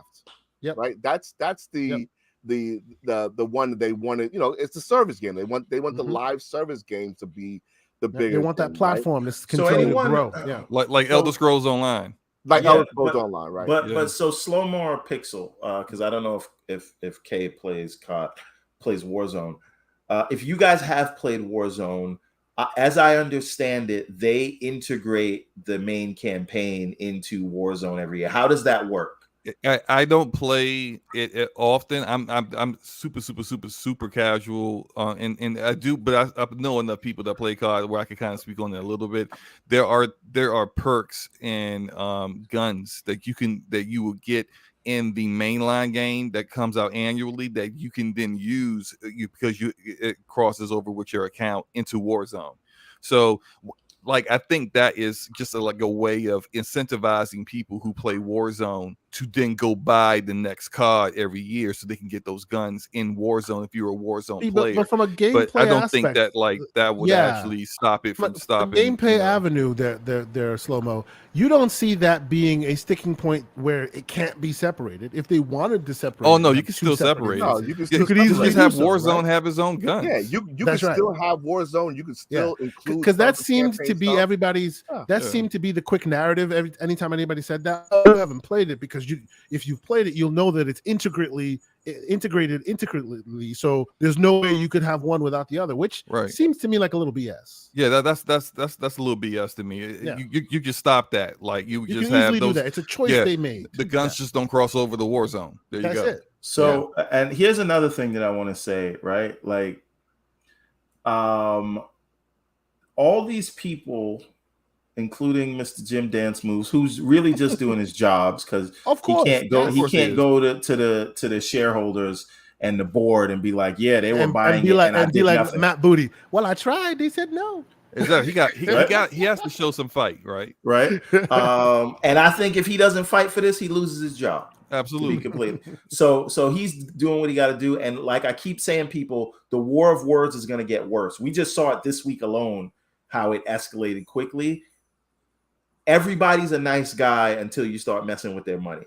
So if you think Microsoft is going to sit back and be on this kumbaya stuff while this $70 billion deal is going in jeopardy, I have a bridge to sell you. That being said, the ultimate argument that we are effectively having, and the people that, you know, I'm talking to some people and they're pretending that they're having a principled voice in this thing. Mm-hmm. Listen, effectively, whether a game is locked away from you because of some third-party contract, or whether it is locked away from you because someone bought the maker of the game, effectively for you as a gamer, you still don't get that game on the platform you want to play it on. Yep. So you can say, oh, these things are different. What's the same is you either get to play the game on your platform or you don't. Right? So there's that piece of it. And people pretend they care about those things, but they don't. And I want to ask you guys, Sony's revenue from COD every year is like 1.3 billion or something like that. That info came out, right? Mm-hmm. But their total revenue is between 21 and 25 billion, right? So if COD goes away, what percentage of their total revenue do they lose? And the second question is, do any of you believe that losing COD means that Wolverine, Spider-Man, Final Fantasy, whatever they're doing with the next Last of Us, whatever they're doing with the next Uncharted, all those things don't hold a candle together to COD, and people will leave the platform to the point of Sony not being able to compete? So do we believe that? Or do we believe they'll lose maybe 15-20% of their base, which will make things more competitive? This is not an argument you should be making to either the panelists, the panel members, or the chat. This is the conversation you need to pick up the phone, call Dance Moves, Crying Lion Ryan, and have that conversation, because you're basically dismantling his points to him, not to us, because we agree with you. Right. Well, we're just putting it on the record for posterity. You need to pick up the phone. Go, come on, Dance Moves.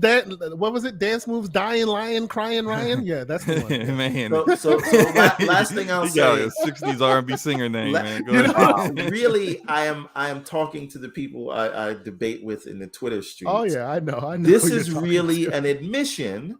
If this is the argument you want to make, mm-hmm. then you are saying that God of War and Spider-Man and Uncharted and everything else Sony does is all inadequate. of them don't pay a candle. Those are inadequate.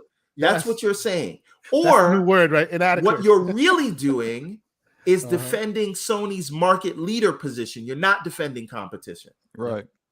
Right? Because you're afraid of the 15-20% of their user base that they will lose because of COD goes someplace. And that is not enough to move the needle to say that they will need to foreclose. Yes, it is sizable. Yes, it hurts, but it is not something to say that this automatically in and of itself gives Microsoft a dominant position. And so what if Microsoft has a dominant position? Who cares? Yeah, that doesn't mean that you can't compete. Like competing and hindering competition is really two different things. And what Sony's trying to do is trying to hinder competition. Yep. They see what's happening. They see what could happen, and they rightfully do doubt Xbox will keep Call of Duty on PlayStation beyond those 3 years, as they should. I mean, even if they had something in writing that in that forever and what do they call it in perpetuity COD will stay on PlayStation. Why would I want that? Why would I, the heading PlayStation, want 70% of the game that annually sells the most on my platform to go to my chief rival? I don't think so. Right. So like regardless of that, you don't want this to happen because you're really only helping your competition sell more than anything. Now, all that said, like Microsoft already outlined the argument to Brazil that they're going to say to everyone else, you can compete. And we already have evidence of this through Steam. They already got their ducks in a row. They already have the talking points. Nintendo, the actual market leader. Nintendo don't got a single Call of Duty game on their platform. It doesn't matter. I pull executive right on this show that every time we speak Nintendo, I must remind people that they own a console called the Abacus, known as the Nintendo Switch, and they are spending money Scrooge McDuck style without ever seeing COD on it. Hey, so that kills your argument right there. Here's what this really comes down to when they say they can't compete.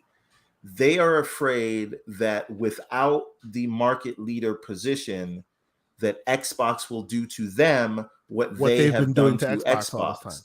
And that is their definition of not being able to compete. That they basically they couldn't survive the way that Xbox has survived with them as the market leader, because Xbox has been doing it with a war chest of money that comes outside of gaming, whereas Sony does not have that war chest to kind of survive.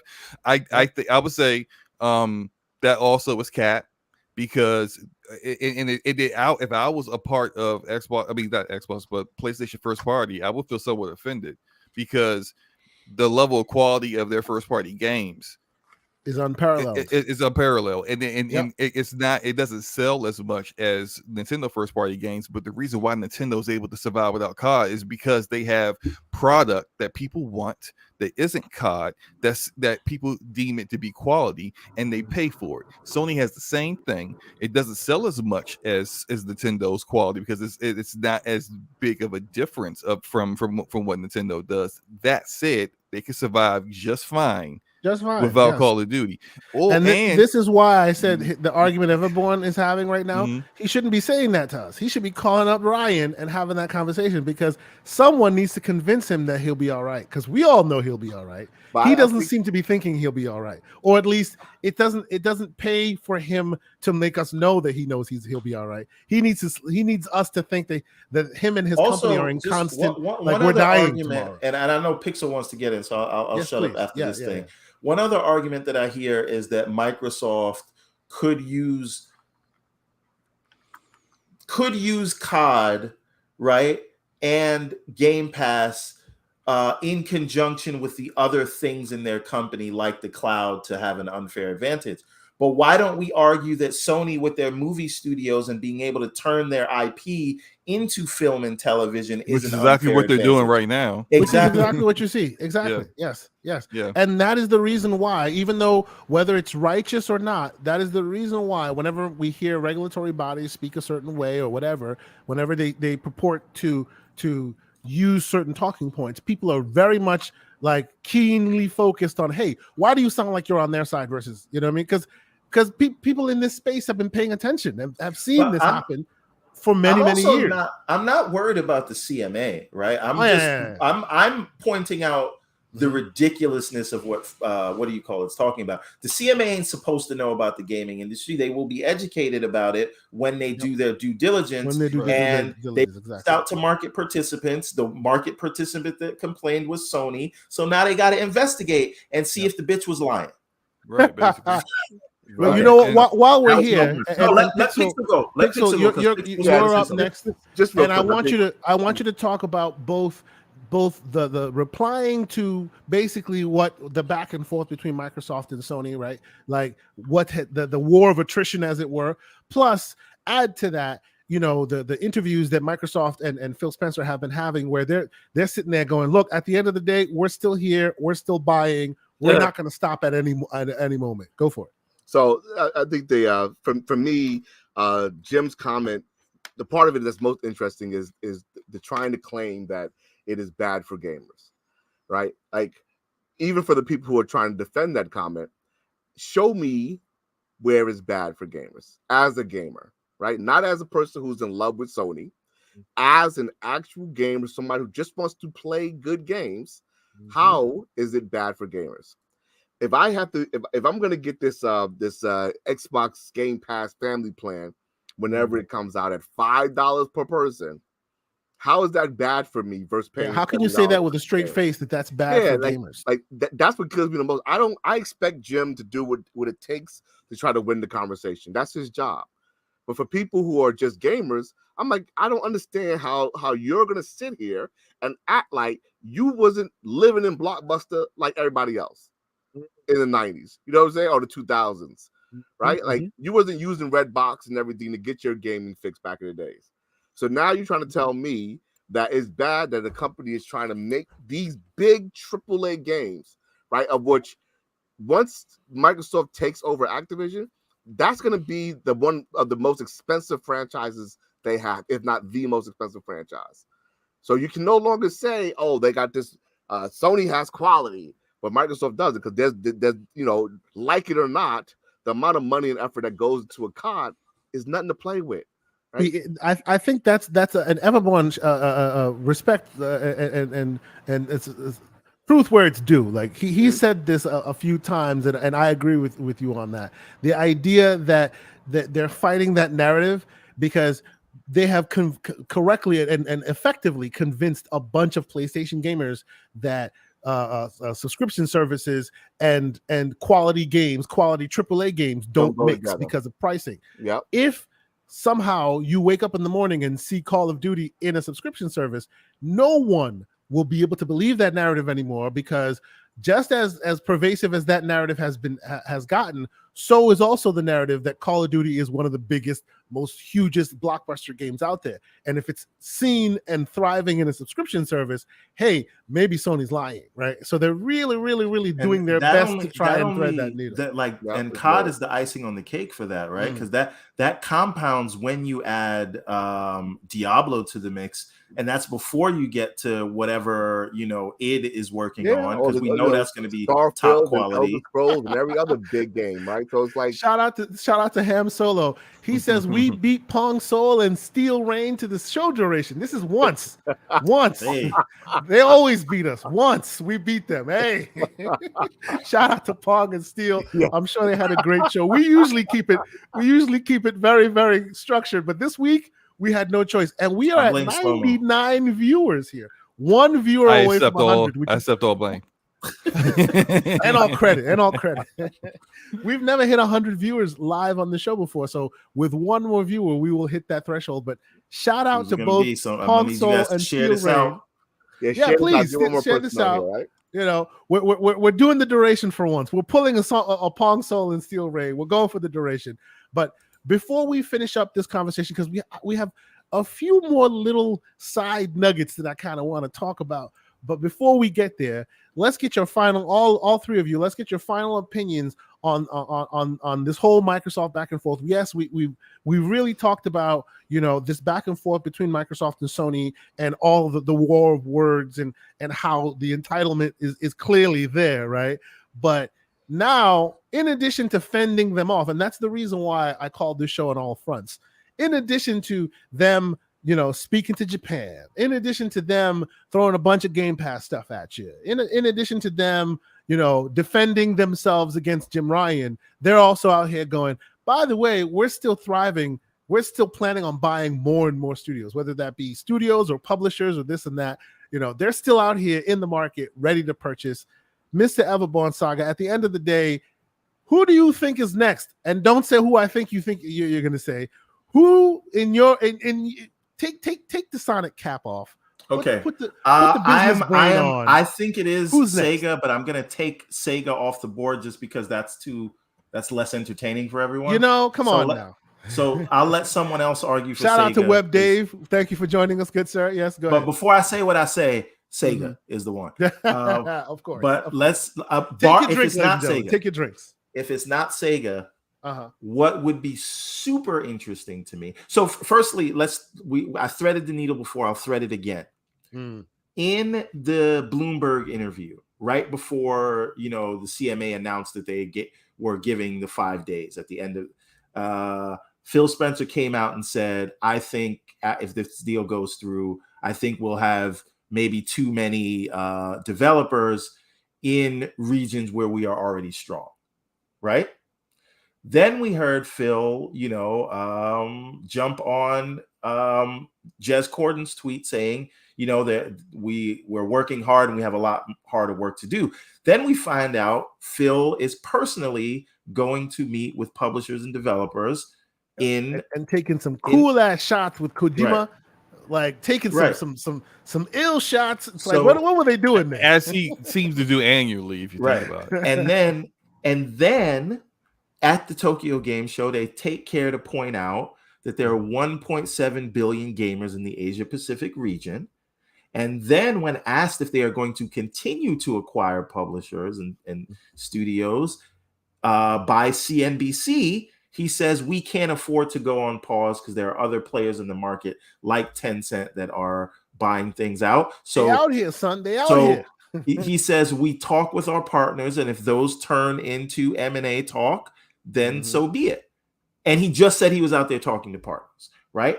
And he talked about all the work they have to do. So reminding investors, no, we're not stopping. And there are 1.7 billion people in this region that we have to make content catered towards. So I do think this is not pie in the sky stuff. They are going to make an acquisition or acquisitions in that area.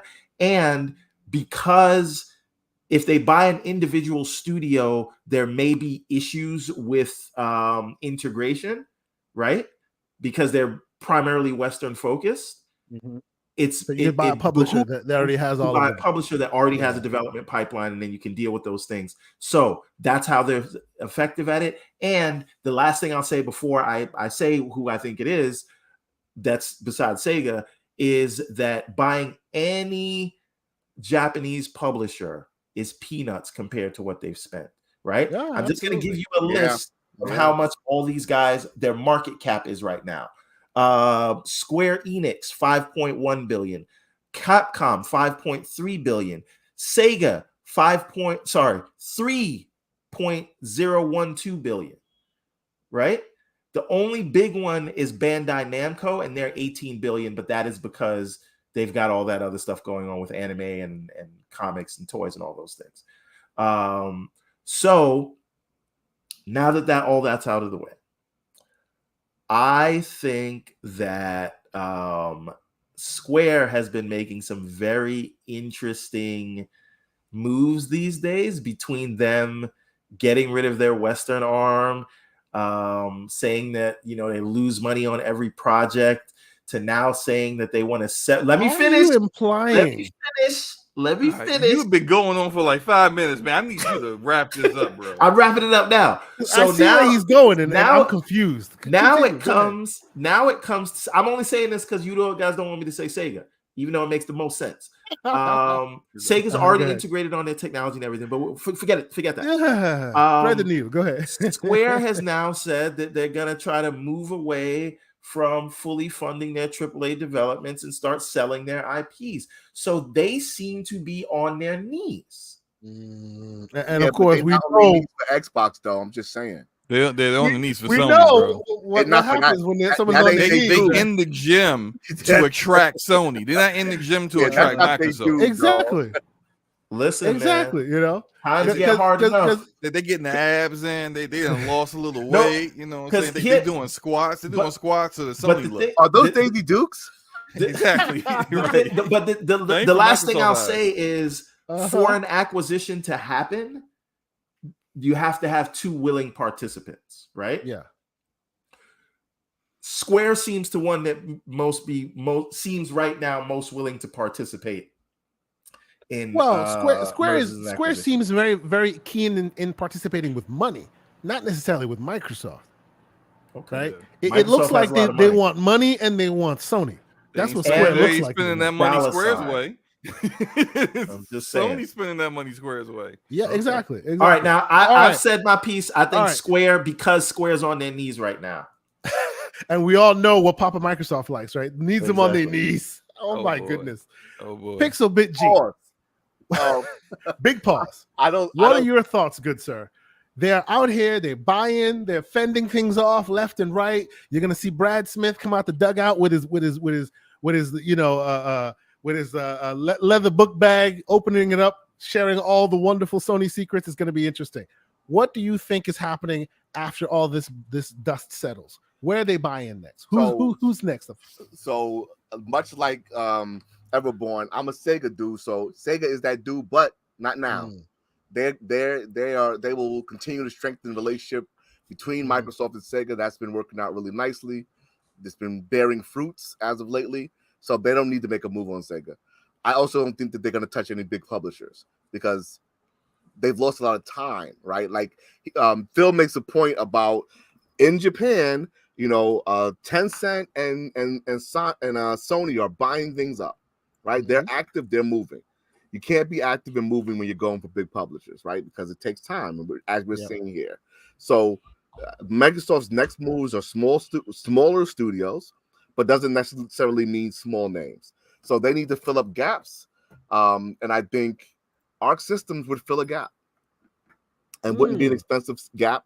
And it actually comes out as a nice big name, right? And they've worked with Arc Systems in the past. Yeah, and they've worked with Arc Systems in the past. So in terms of, and there's the rumored KI, right? Yes, absolutely. Yes, may or may not be in works from one of these studios. So, and like I said, it fills a gap because that's the one thing that is, sorely needed on Game Pass are fighting games. And even though it's it's a niche market, all that other nonsense, it's still a genre that you have listed as a label. And inside that label, there are games that are not fighting games. So it's something that they do need to fill in. And Arc makes some of the best of them. And you're absolutely right. Series, absolutely, right? Because they own Blaze Blue. I think they own Double Dragon. They own Guilty Gear. They own Konio Kun, which I'm not familiar with that one, and they have the license for Dragon Ball and Persona currently. And because you're already working with Sega, that means you're already going to get the Persona, and then your only really licensing concern if you own them was Dragon Ball, like real concern of dealing with a company that you're not familiar with, at least in terms of Microsoft. So I think that might actually be, pie in the sky. That may be a studio for them to look out for. All right. I love Biggie Butters' response here. If Microsoft buys Sega, then they can rebuild them organically. and I will let Slow Mo Backslap have the last word. Let's see. Before then, I see Live Supremacy saying Square doesn't care about money because look how low they sold off all their Western division. I personally think, and I think Slow may have words on that, and I think I heard Everborn speak on that as well. It seems like they took the low bag in the short term because they want to make their long-term daddy happy, which presumably would be Sony. Yeah, they were trying to get rid of them as quickly as possible. Yeah. And I think that actually I'm going to mention some of that into what I think mine is. So Please, think go ahead, yeah. I think the reason why we haven't seen them make any other acquisitions since the announcement of ABK is because they don't want to upset regulators with further acquisitions and making it seem as if, you really are trying to be a monopoly in the video game industry. They don't want to have any kind of connotation or give Sony the opportunity to use it as an argument. So they're not doing anything in that regard. I would say if Microsoft could buy Square Enix, Slow-Mo would be. I would not care. One little bit. I wouldn't care at all if they bought Square Enix. This is what I want to understand. Think of the salt, Slow-Mo. Oh, I would love it. I would love it. It would make Twitter blow up. I would love it. But like, there's people in the chat who erroneously believe I'm a PlayStation gamer, primarily a PlayStation gamer, which my gaming catalog and games I beat routinely often would say otherwise. But anyway, I think know why they say that though, right? You know why they say that? Oh yeah, I know why they say it. Why? Because I'm not championing everything on Xbox. No, that's not why. That's not why. I've known Slow-Mo to be one of the most neutral people in the community, like legitimately neutral. I think it's because you gallop with ponies. Yes. It's the company you keep, sir. It's the company you keep, sir. It's not The you. company We I keep. know you to be pretty nosy. And you know who all right, but specifically hold I'm on, talking about. You gallop with ponies. Who That's am I in the hilarious. company of right now? Very smart individuals. That's Okay, who you're in the company of. but why can't this be the company I keep? This is Oh, one of the my companies goodness. you keep. You gotta Okay, show up, so- you gotta be on so, here like, more often, man. If You know? people got a problem with the company I keep, I would say you should address the company and not me. Okay, because even when I I'm did not hanging mean out to with start them, this. look, You hang when around I'm with hanging dogs out and with you catch them, fleas. That's what I'm happens. disagreeing with them when I hang out with man. them. So look, here, this is what I would say. Like this, I'll just get back to what my point was going to be. Uh-huh. I disagree with them when I speak with them. I'll hang out with Strictly in the stream, and we'll be playing Roll Company together, and I'll be disagreeing with everything Strictly say. And at the end of the day, me and Strictly still cool because we understand it's just video game talk, ain't nothing personal. And you know, he a cool guy, I'm a cool guy. That's it. I disagree with Mooch all the time. I disagree with Enrique all the time, and they understand it. It's just talk, you know. They understand that we just talking about video games. It's a little big deal. I disagree with you guys, and I agree with you guys. So it's like if I'm cool with everybody, Stop like the peer don't be pressuring like, of slow-mo. but you cool. Stop the peer pressure. Huh? Stop the peer pressure. Yo, That's what I'm hold saying. on. Wait a I'm minute. standing Slow-mo. behind slow-mo right now. just telling He's you allowed to run with any why ponies he chooses. I That's was just telling you why, as neutral people as think you the way they present do? yourself. Yeah, why that's people all it take is, that right? Connotation. And I get it, and I would say they should stop being upset with who I hang out with. Okay. No. This finishes it. It's over. It's a wrap now. We're All right, done. let me get to what I was going to say. So like I'll make this fast because I got my kids hit me up. They want me to take them to the park. So I think that this would have happened if they weren't dealing with the ABK thing. But I think and look, this whole theory was born between, like, I was on IOP and me and King David came up with this theory, but this is what it is, right? Embracer Group acquiring the Western assets of Square Enix for $300 million. They basically just hold it for Microsoft. Who has said that before, Everborn Saga? They're holding it for Microsoft. They're holding it for Microsoft. Okay, who have you heard say this to Hold you? on. I have said this to you. Please, I request elaboration, sir. They are holding it. They're pausing it until the man is ready to come and eat his dinner. They're waiting. They're holding it for him. Embracer Group. People will wonder what's Embracer Group going to do with these all these IP and these studios, right? And one of them actually is working primarily on an Xbox first party game as we speak. Why wouldn't Xbox want to just scoop up Crystal Dynamics, considering Daryl Gallagher head over the initiative is their boy? He would love to have them. Of course he would, but they can't do it right now. So this is what Xbox did. They was like, yo, Embracer, you do us a favor, we're gonna make you whole on the year. Hold on. Hold on. Deja vu on this show. I said this exact thing. Can I finish? So I'm not interrupting you. I just want to add in. Somebody put in the Everborn Saga conspiracy theory logo in right now. Put it in there. This is Everborn level stuff you're talking about. No, I've said this before on this show. You've heard me. We're gonna buy Go ahead. Let him finish his work. Go ahead. They bought it for $300 million. Xbox is going to buy it from Embracer for 11 interest. Interest. Yep. Thank you for acquiring this for us. Thank you for holding it for us make real quick. Profit off of this, off of something you don't even want. And it's just business. It's just you doing me a favor. I got you next time. That's what this is. This time next year, we could be talking about Crystal Dynamics being a first party studio for Xbox, as well as Asobo. I think they want to acquire Asobo as well. Asobo's done. Asobo is a done deal. They can't do it right now, but they definitely want to acquire Asobo. Yeah, that one's all but done. I'm pretty sure. Yeah. This is the first thing you've ever said where I say I hope you're right. The first time. First time ever. Oh, first boy. time ever, man. Hey, man, look, what time is it? I couldn't even write it down. I couldn't even 9:17. Sir. I am impressed. I have said this before. I have said that right now they're holding it for him. Later on, one of two things can happen.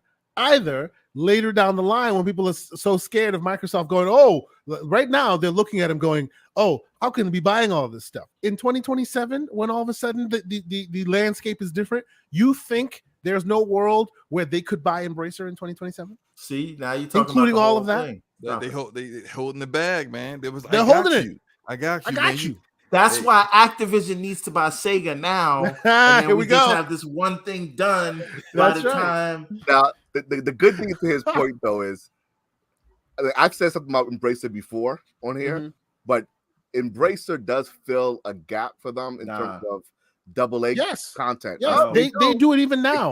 Like Game Pass is full of Embracer games. Game Pass, yeah. I mean, Embracer's been the home to Game Pass for a long time. So, 2 words. And the crazy thing about Embracer is more often than not, you don't even know you're playing an Embracer game because it takes some digging to figure that out. Two words, they own so Pixel. many studios. Yeah. Devolver Digital. That is how you solve the. There's no AA problem on Game Pass. Devolver doesn't own most of those IPs. Yeah, they're mostly a publisher. They're a publisher. Yeah, they don't own anything. But Embracer get them to. does. I hear you. I mean, you could just hire the guys from Devolver and add them to Xbox Game Publishing. That's the arm that does. I guess so. And that actually would be a great idea. That Pixel said that they could completely. I'm sorry. No disrespect to Xbox Game Publishing right now, but they getting dog walked by Devolver Digital on the AA front. Everyone's getting dog walked by Devolver Digital on the AA front. You think about getting bangers. Yeah, Devolver. They have an eye. And this is a sentiment I've heard around the gaming community for a while now. Shout out to what's his name, Jaffe. He's like, look, man, it doesn't matter who you pick your poison, right? He was talking about one of the PlayStation folks he used to work with. Obviously, I would say go find Vince Zampella, go throw him a bag, have him come here and work as he should to resolve the problem that you clearly seem to have in that publishing space, right? As you're saying, Devolver eating your lunch. I would also even throw in Annapurna in there, eating your lunch. Oh, absolutely. Definitely Annapurna. Annapurna they have a particular kind of indie game that they go after, but every time you see it and you see Annapurna, you already know you're getting a quality narrative story. That Annapurna strives to hit. Yes, absolutely. So those and those two studios you guys mentioned, those 2 publishing houses, that's my solution. Anytime anybody comes up and says, "Oh, don't you think it's terrible that the games industry is consolidating?" No, it's giving room for Annapurna and Devolver to shine. Because back in the day, Ubisoft used to be Annapurna. I do want to say another thing, and this may just be a function of me being old. The biggest games that I am excited for these days are the indie games because they're the ones trying new things and doing something other than amazing graphics, right? Like, and and both deserve to exist, right? You'll never a AA or you'll never see an indie space push graphics guys, to the limit. I don't mean to interrupt, but I do have to run. I just please. We appreciate you being here. Do the outro. Do the outro. Yeah, please. I appreciate the invite. I hope you guys keep going for the rest of the day and destroy any record that living screen ever has. I want y'all to go to like 9 p.m. just talking about gaming. Yeah, and I hope the chat is just as popping as it is right now. 91 people watching. Shout out to everybody, even the people that got super butthurt and all kinds of stuff in the chat. I got love for y'all too. Appreciate y'all. Watch some Scumcast at 7 p.m. Eastern Standard Time with the Ash and Luca, Game and Forte, all day. Deathsinger, the Real Masterland. We all gonna have a great time later on. Come check us out on the Ash and Luca's YouTube channel, of course. I hope you guys have a great rest of your show. And everyone, as always, Sonic sucks. I'm out. Wow. Hate. The great Slow-Mo Backslap. Thank you so much for being with us, good sir. Thank you. Well, you know what? While Slow-Mo's out here, right, it gives us a moment to pause for a minute. And once again, thank all the fine people that have stuck with us for all this time. We have literally drained the gaming topics that we have for the week. But before we leave, and we're gonna do some lightning rounds, I would be remiss without throwing a little bit of other segments in the mix here, because I kind of feel like we need to do it. We just need to do a little bit of it. So, Mr. Everborn Saga, I would ask you to please whip out, pause, Whoa. the old Pro 14, Pro Max 14 there, and let's have a quick conversation about your new iPhone Pro Max. So I have not actually set this thing up yet. Oh, you haven't even seen the dynamic island. No, I haven't. Right, like so I'm using. You know, you're gonna say it's the same thing, right? It looks the same. Yeah. Oh, but let's you show know, it this off one real has this one isn't on yet. I gotta set this one up. So this is the purple new one. Oh, and by the way, like clockwork, before the stream was even done, an Android developer put the dynamic island on every Android phone. But let's continue. I think Huawei did that like 4 years ago. Yes. And now you can literally port it to any Android device, and it works exactly the same way. Hilarious. Well, so of course, Apple will always be. Apple's will always have the animation. It'll always be popping. It'll always be a little extra special. But just the fact that literally they spent all this virtual ink talking it up amazingly. People went, "Oh my god, it's amazing!" And before the afternoon was even done, some Android developer went, "Oh yeah," have some Android developer doing a not as good version of it. Like, let's call it what it is. Come on. How many times do it like the people? Well, first of all, it's like an American thing with the iPhone. Like Americans just love it for some reason. It's a need. I get it. But the thing is, and I don't want to tell this whole story again. I got two of these things. I got a gold for the missus. I got the purple for me. I'm gonna connect it after we do the show because I got to move the passwords over and I got to set up like some keychain stuff for the development and all that. So I will do that and I'll have a more in-depth review. But I want you to answer this question for me real quick, because this, and by the way, just so folks know, I will be getting one myself. I'm trying to get the work to pay for it, so that's why I haven't gotten one day one. What do you think of this? Because this upset me. I will be leaving the United States on a trip for 2 weeks in 2022, and I will most likely be having an iPhone 14 before I leave. And because I will be buying said iPhone 14 in the United States, I will be missing a SIM tray. And I think that is absolutely egregious because I won't be able to make calls where I will be. The option of a digital SIM is not available there. What do you think? I think that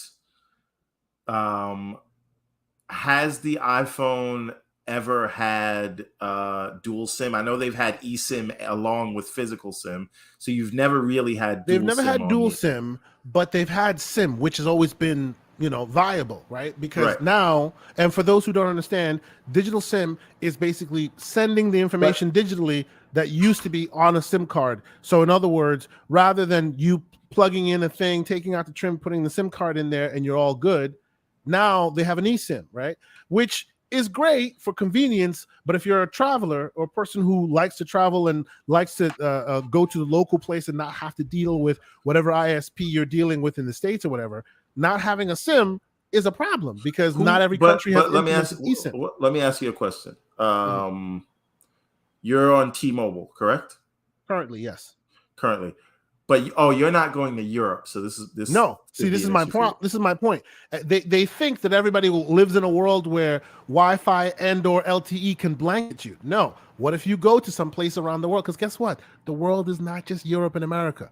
What if you go to some place around the world that doesn't have an infrastructure with eSIMs? Hold on a minute. So, do they not support eSIMs over there? No, they do not support eSIMs in most African countries. That is interesting. Yeah. So and that's the reason why this eSIM implementation is only for iPhones in America. They know better than to offer it to other countries. But wait a minute. Here's the thing, though. If you are getting the phone like through some sort of carrier contract, right? You couldn't take it off of that network even if you wanted to. Yes, I could. And I've done it many times. On the iPhone? Many times. On an iPhone, on Android phones, on any phone. How does that work? How do you get to unlock it? So there's two ways. One is the technical way, and the other is the just the talking way. After 6 months of owning a phone. You can call them and say, look, I've had this phone for 6 months. But that would not apply here because you're leaving in less than 6 months from now. Well, yeah, that's fine. But that's one option. That's an option. That option doesn't work here. I'm talking about practicality. This is why I'm asking this question. Option 2, there's a technical, and obviously this being the 14, most likely the software needs to be updated. But there are software out there that you can use to go in the background and use the, what do you call it, there's a way of decrypting the EEID to then unlock the phone permanently, and then it won't be locked anymore. So basically, do what the carrier would do for you. There's a way you can do it yourself. It's not easy. It's not make it not easy or not keep you locked to the subscription that you have. But you can unlock it if you so choose. Okay. My last question is because T-Mobile allows for free roaming. Is that going to be an issue where you're going? Yes, because T-Mobile allows for free roaming, but T-Mobile, the reason why T-Mobile and other carriers can do that is because they have partner companies in other countries. So like T-Mobile has a T-Mobile Deutsche Telekom in Europe, right? And it's actually called T-Mobile in Europe, right? So if you happen to be roaming, you're roaming on their own network anyway, so they can call it free roaming. Technically, you're roaming, but you're not really because you're still on their network. It's just a different facet of it in a different region. So they can, that's how they're able to make that happen, right? But you're not covering the entire world, right? If you happen to be going to Africa or you're going to some places in South America or whatever, right? This is basically the equivalent of saying the world now has all Bluetooth headphones. So 3.5 millimeter headphone jacks are now abolished from the world. That's not the case. There are places where 3.5 millimeter headphone jacks are needed for using your headphones, right? But so most the fact phones from Samsung and Apple, do not have the 3.5 millimeter, and they give you either a Lightning to 3.5 or a USB. Maybe Apple's plan is to sell us a Lightning to SIM. That's hilarious. But you see what I'm saying, though? Like they're solving this is a problem that didn't need to be solved because their solution, their reasoning for doing that all the time is, we're trying to save as much space in the phone. This was not a space saving thing, and even in the situation where they did remove it, the phone ended up getting bigger. So it wasn't to save space, right? The phone that had the SIM, the last one that had a SIM, is thinner than the one that doesn't have a SIM. So for reasons, they removed the SIM. I get it. It's just, it makes it difficult for me to buy it because I like to travel internationally and I will be traveling soon. And this turns into a paperweight the moment I leave their network, which is stupid. And it shouldn't be that way. And it shouldn't be that way because you're still offering the right phones to Europeans. So why not offer that to Americans too as an option rather than saying in America, so we're determining for you that you're now Mr. eSIM. Like, that's ridiculous. So I bought this from Apple, right? And my question is, so I bought this like outright, right? Yeah, pay cash. That's what I usually buy my iPhones as well. I don't subsidize. So I'm not locked to any carrier. Yep. How does that work? Does that mean they sold me the one that they sell to the Europeans, or is it just in America? No, you're in America. You're not locked to any carrier. But what that means is, if there are any carriers in America that don't support eSIM, you can't use them. Right. So that means no T-Mobile. Exactly. You see, you are now beholden. You're basically the PlayStation 5 digital. You are now beholden to whatever digital store they choose to give you rather than you choosing where you want to go. That's the problem with this. You are now stuck to whoever uses eSIM. If you don't use eSIM, you can't be on their network. It is BS. And it is stopping choice, stopping consumer choice. It's crazy. Terrible. Interesting. So, Mr. Pixelbit G, I know, I don't know what you are. I would say you're an Android user, I think you're an Android. You'd be right. Am I wrong, sir? You'd be right. I knew it. I knew it, good sir. What are your thoughts on here? I mean, by and large, from the reviews I've heard and all its quality, no one puts it past them. Apple loves bringing out that quality experience, even if they're regurgitating the technology. Yeah, top quality. And we've said it twice now, so I have to say I will be a guest on Games Talk Live tomorrow, where you will hear top quality be used, I'm sure. So come out and check us out, Fonzarelli's channel. I will be on there as a guest. But Pixel, do you think this is righteous? Do you think people are, or is this another situation of, the sheeple, the Apple slaves once again just kind of following along, or what are your thoughts here? I'm going to refrain from slandering people who love Apple. It's Okay.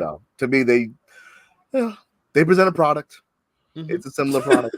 It's not exciting. The camera's awesome. Yay! It is, as long as you acknowledge and that. the battery life is insane. The only reason why I have to buy that thing, the battery life is insane. I buy Apple devices for my kids, and my wife, she gets that kind of stuff. But You know why you buy those? Because you don't want to be the tech support man, right? Because I don't want to deal with the headache, right?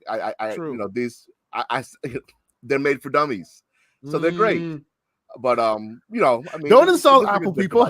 No. He's on to something. I know he is. I mean, it's literally made so that you don't have to think about it, right? You don't have to think about it. Yes. I've always criticized Apple that if we lived in a world where Apple was the only tech company in the world, people would not know how to use technology, because Apple does their best to stop you from learning anything. Right? That was Apple's goal at one point, right? Back in the days, like they shouldn't have to think about it, right? Where for a power user, it doesn't work for me because there's, my phones are extensions of my home network. Down to the file system. So exactly, I can't use Apple devices. There's a file system on iPhones now. Let's be fair. Yeah, but no, I'm sorry. If you just how would you see that if you don't know better? 20 years, yeah, I'm good. What do you mean? How would you see that? How would you know that? There. They surfaced that to you. What are you talking about?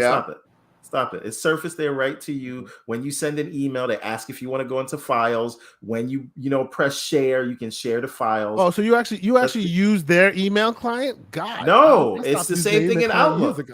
It's the same thing. I use Outlook. And you can connect it to your network and access your SAN drive and all that stuff. And there are ways of actually really power using in iOS. Whereas in the Android world, that stuff is, I've been doing it for so long. It just is what it is. It just is, right? I have my manager. Someone in the chat is talking about build quality.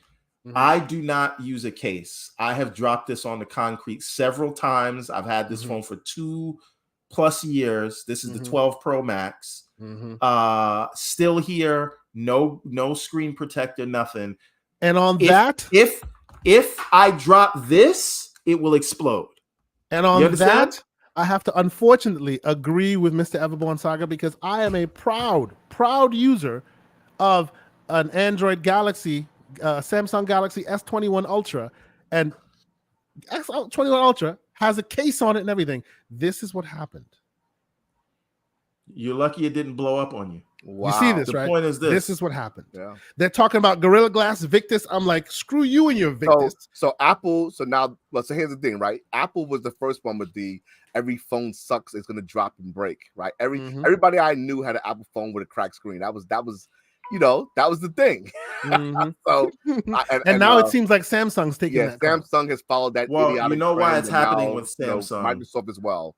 It's the curved glass that they employ, and when Apple went away from the curved glass, the devices got a lot more durable. And I think you get no argument from me, good sir. No argument from me. I think until Samsung moves back away from the curved glass, because it's just, you have that curve, it's harder for it to be sort of reinforced. It's tempered. You get any pressure, crack. Absolutely. Yeah, what's Microsoft's excuse though? Because the Surface 2 design, I love the device, but damn, glass. That device is not for humans. Yeah, it's not for humans. Like the whole device, it had, like, I dropped mine on the outside, and it, the back of it cracked, right? Because the back is glass too. Who does that? What was the point of that, right? So. But I mean, let's be honest here. When we talk about Microsoft, let's keep it a buck. With the exception of their keyboards and mice, which they've historically been great at, right? And also, let's take away their consoles, because yes, they've threaded the needle there.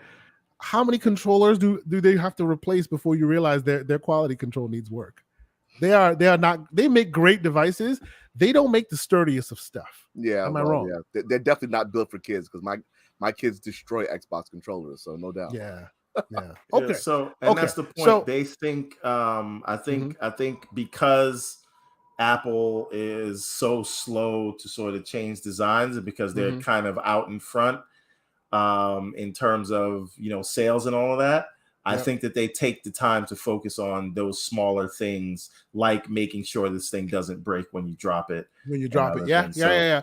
So as much as I'm on that train that I think Android by and large for power users is better, this is me complaining that I'm still having to go back to iPhone because there are certain key things that I can't live without. And yeah, here we are. But let's move on. Let's move on real quick. I appreciate this tech talk because I have one more tech topic I want to bring up. And we got to go quick because 1:30 was my expiration date. Oh, okay. Then let's be quick about it. Have you heard that EVGA is stopping making video cards? You have to explain this to me. And the reason for that is because NVIDIA are bad behavior. So, okay, real quick explanation. And I heard NVIDIA's response was, "We wish them luck." Yep. Exactly their response. Good luck. So real quick, so the folks understand, unlike let's say your Xboxes or your PlayStations, right, where the manufacturer owns the entire manufacturing chain all the way through getting it in your hands. NVIDIA and AMD and other graphics creators, they depend on partners. So although they make their own reference design, their own initial version, right? Until recently, and the 300 series has been different because people have actually commended it that it's been actually pretty quality. But by and large, if you want a good cooling, if you want overclocking, if you want your graphics card to be more quality, you tend to go with off-brand. You tend to go with third-party, EVGA being one of them. Right? There's EVGA. There's a bunch of different second-party partners, if you will, in the market. Take them as they are the HP to the Surface, if you will. Right?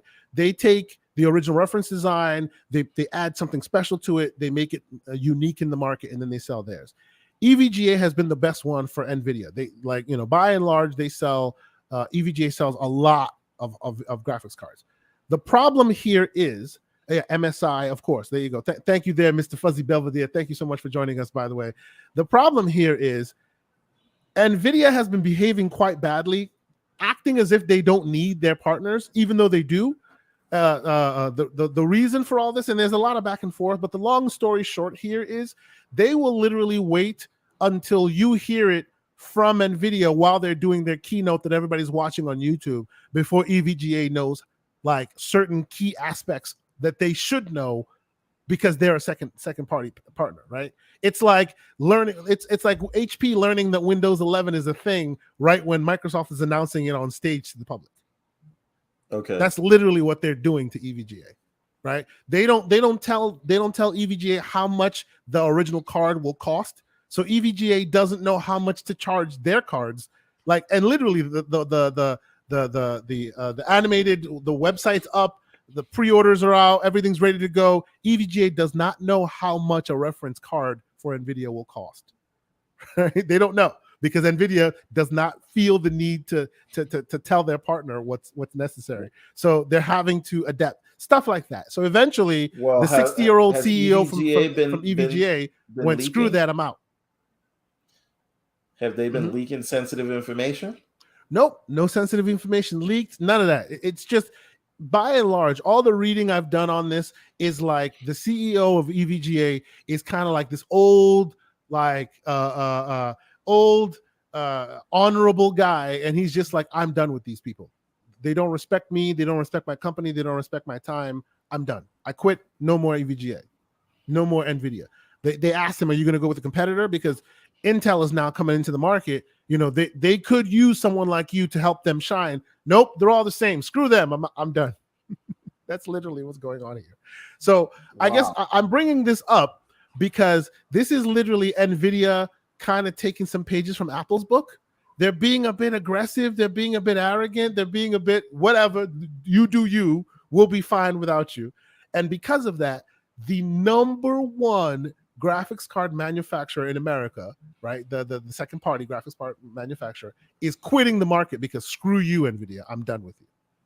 As I speak, I'm literally looking at my EVGA 3080 card. In here. Yeah, I bet you have your 3080 in yours too. You have a 3090. Okay, there you go. But it's the Is it EVGA? EVGA? Yeah. There you go. Wow. They agree. They will continue to support the existing 33 series cards, but they're not planning on making 4 series cards. They're not planning on moving forward with NVIDIA at all. They're like, middle finger, we're done. I just think it's a crazy story. I think they end up working this out and they'll be back for the 50 series card. Crazy, right? Just to the point where the company has like 200 and some odd. I see Ham Solo's moving. Thank you so much. I appreciate you being here, man. We'll talk soon. Like, it's just nuts. It's just nuts. They have 200 some odd employees. They're still planning on paying them for as long as they can, even though most of those employees are graphics designers, graphics makers. And they're like, nope, we're not firing a single person. Y'all keep making money. We're just not working with NVIDIA anymore. Are they just going to make AMD cards now? They refuse to make AMD cards. So they're saying they're done with the market. That's yeah. great. They still make motherboards. They still make PSUs, power supplies, bunch of little accessories here and there. But their big business, what you know them for, is graphics cards. And they're like, nope, we're done because of bad behavior on NVIDIA's part. So there you go. I thought I'd educate folks a little bit because this is a thing that's out there that's just like, yo, I think there needs to be some regulatory attention here. This is kind of crazy right now. Forcing people to get out of their business because what this will do is effectively make graphics cards on PC games way more expensive because you have no choice now. I was actually going to ask about that. What does this do to the market of video cards? Yeah, because if it's one less player, that's one less players. Supplier to meet demand, and then supply goes down. Those who pay attention seem to think that NVIDIA is trying to go the Apple route. They want to make their own thing, the complete end-to-end, and like get rid of all the partners. They probably see all each graphics card is $1,000. They see all the scalpers, and they're like, screw that. We can make our graphics. Well, I mean, is there any world? Of course not. I already know the answer to this, but is there any world that now, if they were the ones, basically they had all that demand to fill, so they could actually make it up in volume to keep the prices relatively, okay. Mm-hmm. But EVGA, they're kind of like the what do you call it? Ninja Theory of their industry. They hit AAA heights, but they're kind of a AA studio kind of thing. They have 200 employees. That's it. But they're the biggest like second party distributor of video cards specific for NVIDIA in the United States. Huge. Yeah. And they're gone. It's going to be a big deal for gamers. I think they're coming next back. year. You think so? I think somebody drops the bag on them. They get a call. See, what I think is like right now, Intel is scraping up as much money as they can to drop that off because you need them, Intel. If you want to be a player in this market, people keep clowning you because every time you show up, you're not as good as AMD and or NVIDIA. If you have a player like this in your pocket, all of a sudden you're here to play. We can talk about this next week, but what is the actual likelihood of Intel ever becoming a serious player in the video card market? Big question. If all of a sudden you hear EVGA jump ship from NVIDIA to Intel, I'd say, they're here now. I would say, yup. Welcome, NVIDIA. Welcome, Intel. You're now a player. Because EVGA is gaming for a lot of people. Yeah, like a lot of people. So you think they could pick up EVGA and then have them manufacture their cards? Yeah. The experience they have, the internal knowledge they have of how NVIDIA makes what they do, like they would be instrumental to Intel. Instrumental. Yes. So yes, for my gamers out there who aren't necessarily let me ask you PC gamers. Let me ask you a different question, and then I do really got to get out of here. Is there a world where what you're describing has already happened via back channels where it's like, hey, we want to make a move into this world. Why don't you announce your, what you call it? I will tell you, this story is as fresh as the 16th. This story is as fresh as the 16th, and it was originally sourced by Gamers Nexus. For those who know Gamers Nexus, they are the truth in all things PC gaming. When Digital Foundry needs someone above their level to get some information, who do they call? Gamers Nexus. and he spoke with them as recently as yesterday, and it's like, nope, we done. So we shall see. You know, it's an interesting world we find ourselves in. This is my card, by the way. This is exactly money changes minds. So money does change minds. I'm hoping they don't. I'm hoping that this is. They don't just have GPUs, right? They have like keyboards and mice. Oh yeah, they have a whole, there's a whole slate. branding slate with these but they're known for their GPUs, and they say about 70% of the employees are there for just GPUs. Wow.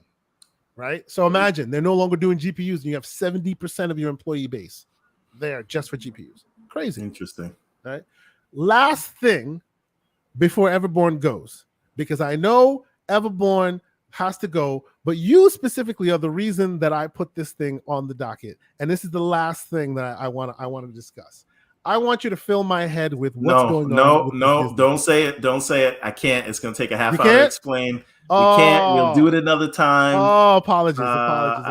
It's going to take too long. But trust me, you guys are going to want to hear it. Because I want to hear this. There's some craziness going on with Hulu and Disney and all this stuff. All right, fine. I'm going to explain this for 2 minutes, but I will not be taking any questions, and then I have to go. Go. All right. So here's the thing. You guys remember that Disney acquired Fox. Everybody remembers that, right? Mm-hmm. Does anyone remember what the initial offer was to acquire Fox? It was somewhere around $48 billion. But when it was presented to shareholders, just like Activision did, Fox reached out to other people to see if they wanted to make offers. Anybody else interested? There was another offer that came in for hire, which was Comcast Universal. And Disney ended up having to outbid them in the vein of $71 billion or something, some number like that. This is because it reached that height. Yeah. Comcast bid like 65 or 63. Now, at the time, a lot of people said, Comcast, you're full of debt. You can't afford that. That didn't matter. They knew Disney was going to do this, so they basically cost Disney about $25 billion. Increased on top of the price. Yep. Right. So then the deal goes through, but then there was the issue of Hulu, because if you know anything about Hulu, you know that it was formed by a bunch of different publishers, together. Right? Yep. So it was Warner Brothers, Fox, Disney, and Comcast Universal that got together. They all owned small pieces of it, right? Right. So the breakdown was 30% Fox, 30% Disney, 30% Comcast, and 10% Warner Brothers. Right. So when they acquired Fox, they became they took the controlling share. So they already had a piece. WB had a piece. Right. Now they have a bigger piece. They owned their 30% plus Fox's 30%, and they bought out Warner Brothers 10% because they were going through their thing. They didn't want to deal with that asset. And in that deal, they took full operational control of Hulu and entered into an agreement that after N number of years, it was like 3 years, that they would be able to, they would offer Comcast Universal whatever the market value was. Fair market value starting 2024, right there. Right. Yep. So then that those 3 years have passed, and Disney says we evaluate that Hulu is worth about $24 billion or less. Yeah. Right. So we are going to give you $8 billion for your 30%. So Universal says, I call your bluff. And if Hulu is only worth $24 billion, we don't want your $8 billion for our 30% all of it. stake. We want to buy it for $24 billion. Yep. And so if it is worth that much, prove it. Yeah. So you're either going to say, no, it's not worth that much. It's worth more if we want to buy it. That means you owe us more. Yeah, that's right. Or so you give me the whole damn thing and then you're screwed. Correct. Yep. So That's a great deal. Universal is a thorn in Disney's side and always has been since this Fox deal. It's a very interesting thing to keep your eye on. Yeah. I would delve further, but those are the meat and Well, potatoes. Yeah. I will keep you posted. I next won't. week. I won't let you. I won't go further. It's a very, very interesting story. Let's head to the outros. I will just say before we head to the outros, maybe they can make a deal and Disney can get the Hulk back for. Let's move on because I said the bad thing. Because I know the minute I say the Hulk Everborn is going to start. I'm not on taking that debate. I'm not taking anyway. debate. Anyway, we've had an awesome episode. We even got all the various segments in here as well, and we got some awesome guests to discuss it with. Pixel G, thank you, good sir. You and Slow Mo always seem to jump in the clutch moments to make the show even better than it already is. I appreciate you, sir. Tell the fine people where they can keep up with your goings on the internet, where they can get verbally bashed by you for saying stupid stuff on Twitter. Go ahead. Pleasure as always, man. Appreciate the invite. You can find me on Twitter under darthp.b.g this week. I'll eventually return back to Spartan now that the world of Halo has cooled down. But I really appreciate it. Great show, guys, and speak to you guys again soon. Absolutely. And of course, for the man Slow Mo Backslap, he's already given you his outro information. I will make sure I put all the show note details for him, and of course, Mr. Pixelbit G in our show notes here when this is all said and done. Everborn Saga, what's going on with you this week? How's the game development going? I'm waiting on animation assets, and I'm kind of in a holding pattern until some new ones come in. Okay. We're doing keyframes for those animations, but slow and steady as she goes. Gotta get on the team, see if we can speed things up somehow. But it's going. Everything is moving along. Just waiting for assets to come in. It's part of the game. Part of the game making game. But why don't you tell people where to find you? Go on Everborn Saga everywhere. That's Twitter, YouTube, Instagram, Facebook, all that. But go to everbornsaga.com. You can get the books. And I want to see more of you guys buying these books, man. They're good books. I want to see you buying them. I want to see you sharing them. Absolutely. Check it out. But we sell more than just books. We also got the merch. You can see like the wall art and stuff behind me, as well as you could charge them more t-shirt on sale from $69.99. Check it out. All that's on everbornsaga.com. And I will see you soon. Absolutely. Now, this is probably the longest episode that we have put together. We are reaching about 3 hours and almost 45 minutes. My office door is about to get breached if we don't shut this thing down.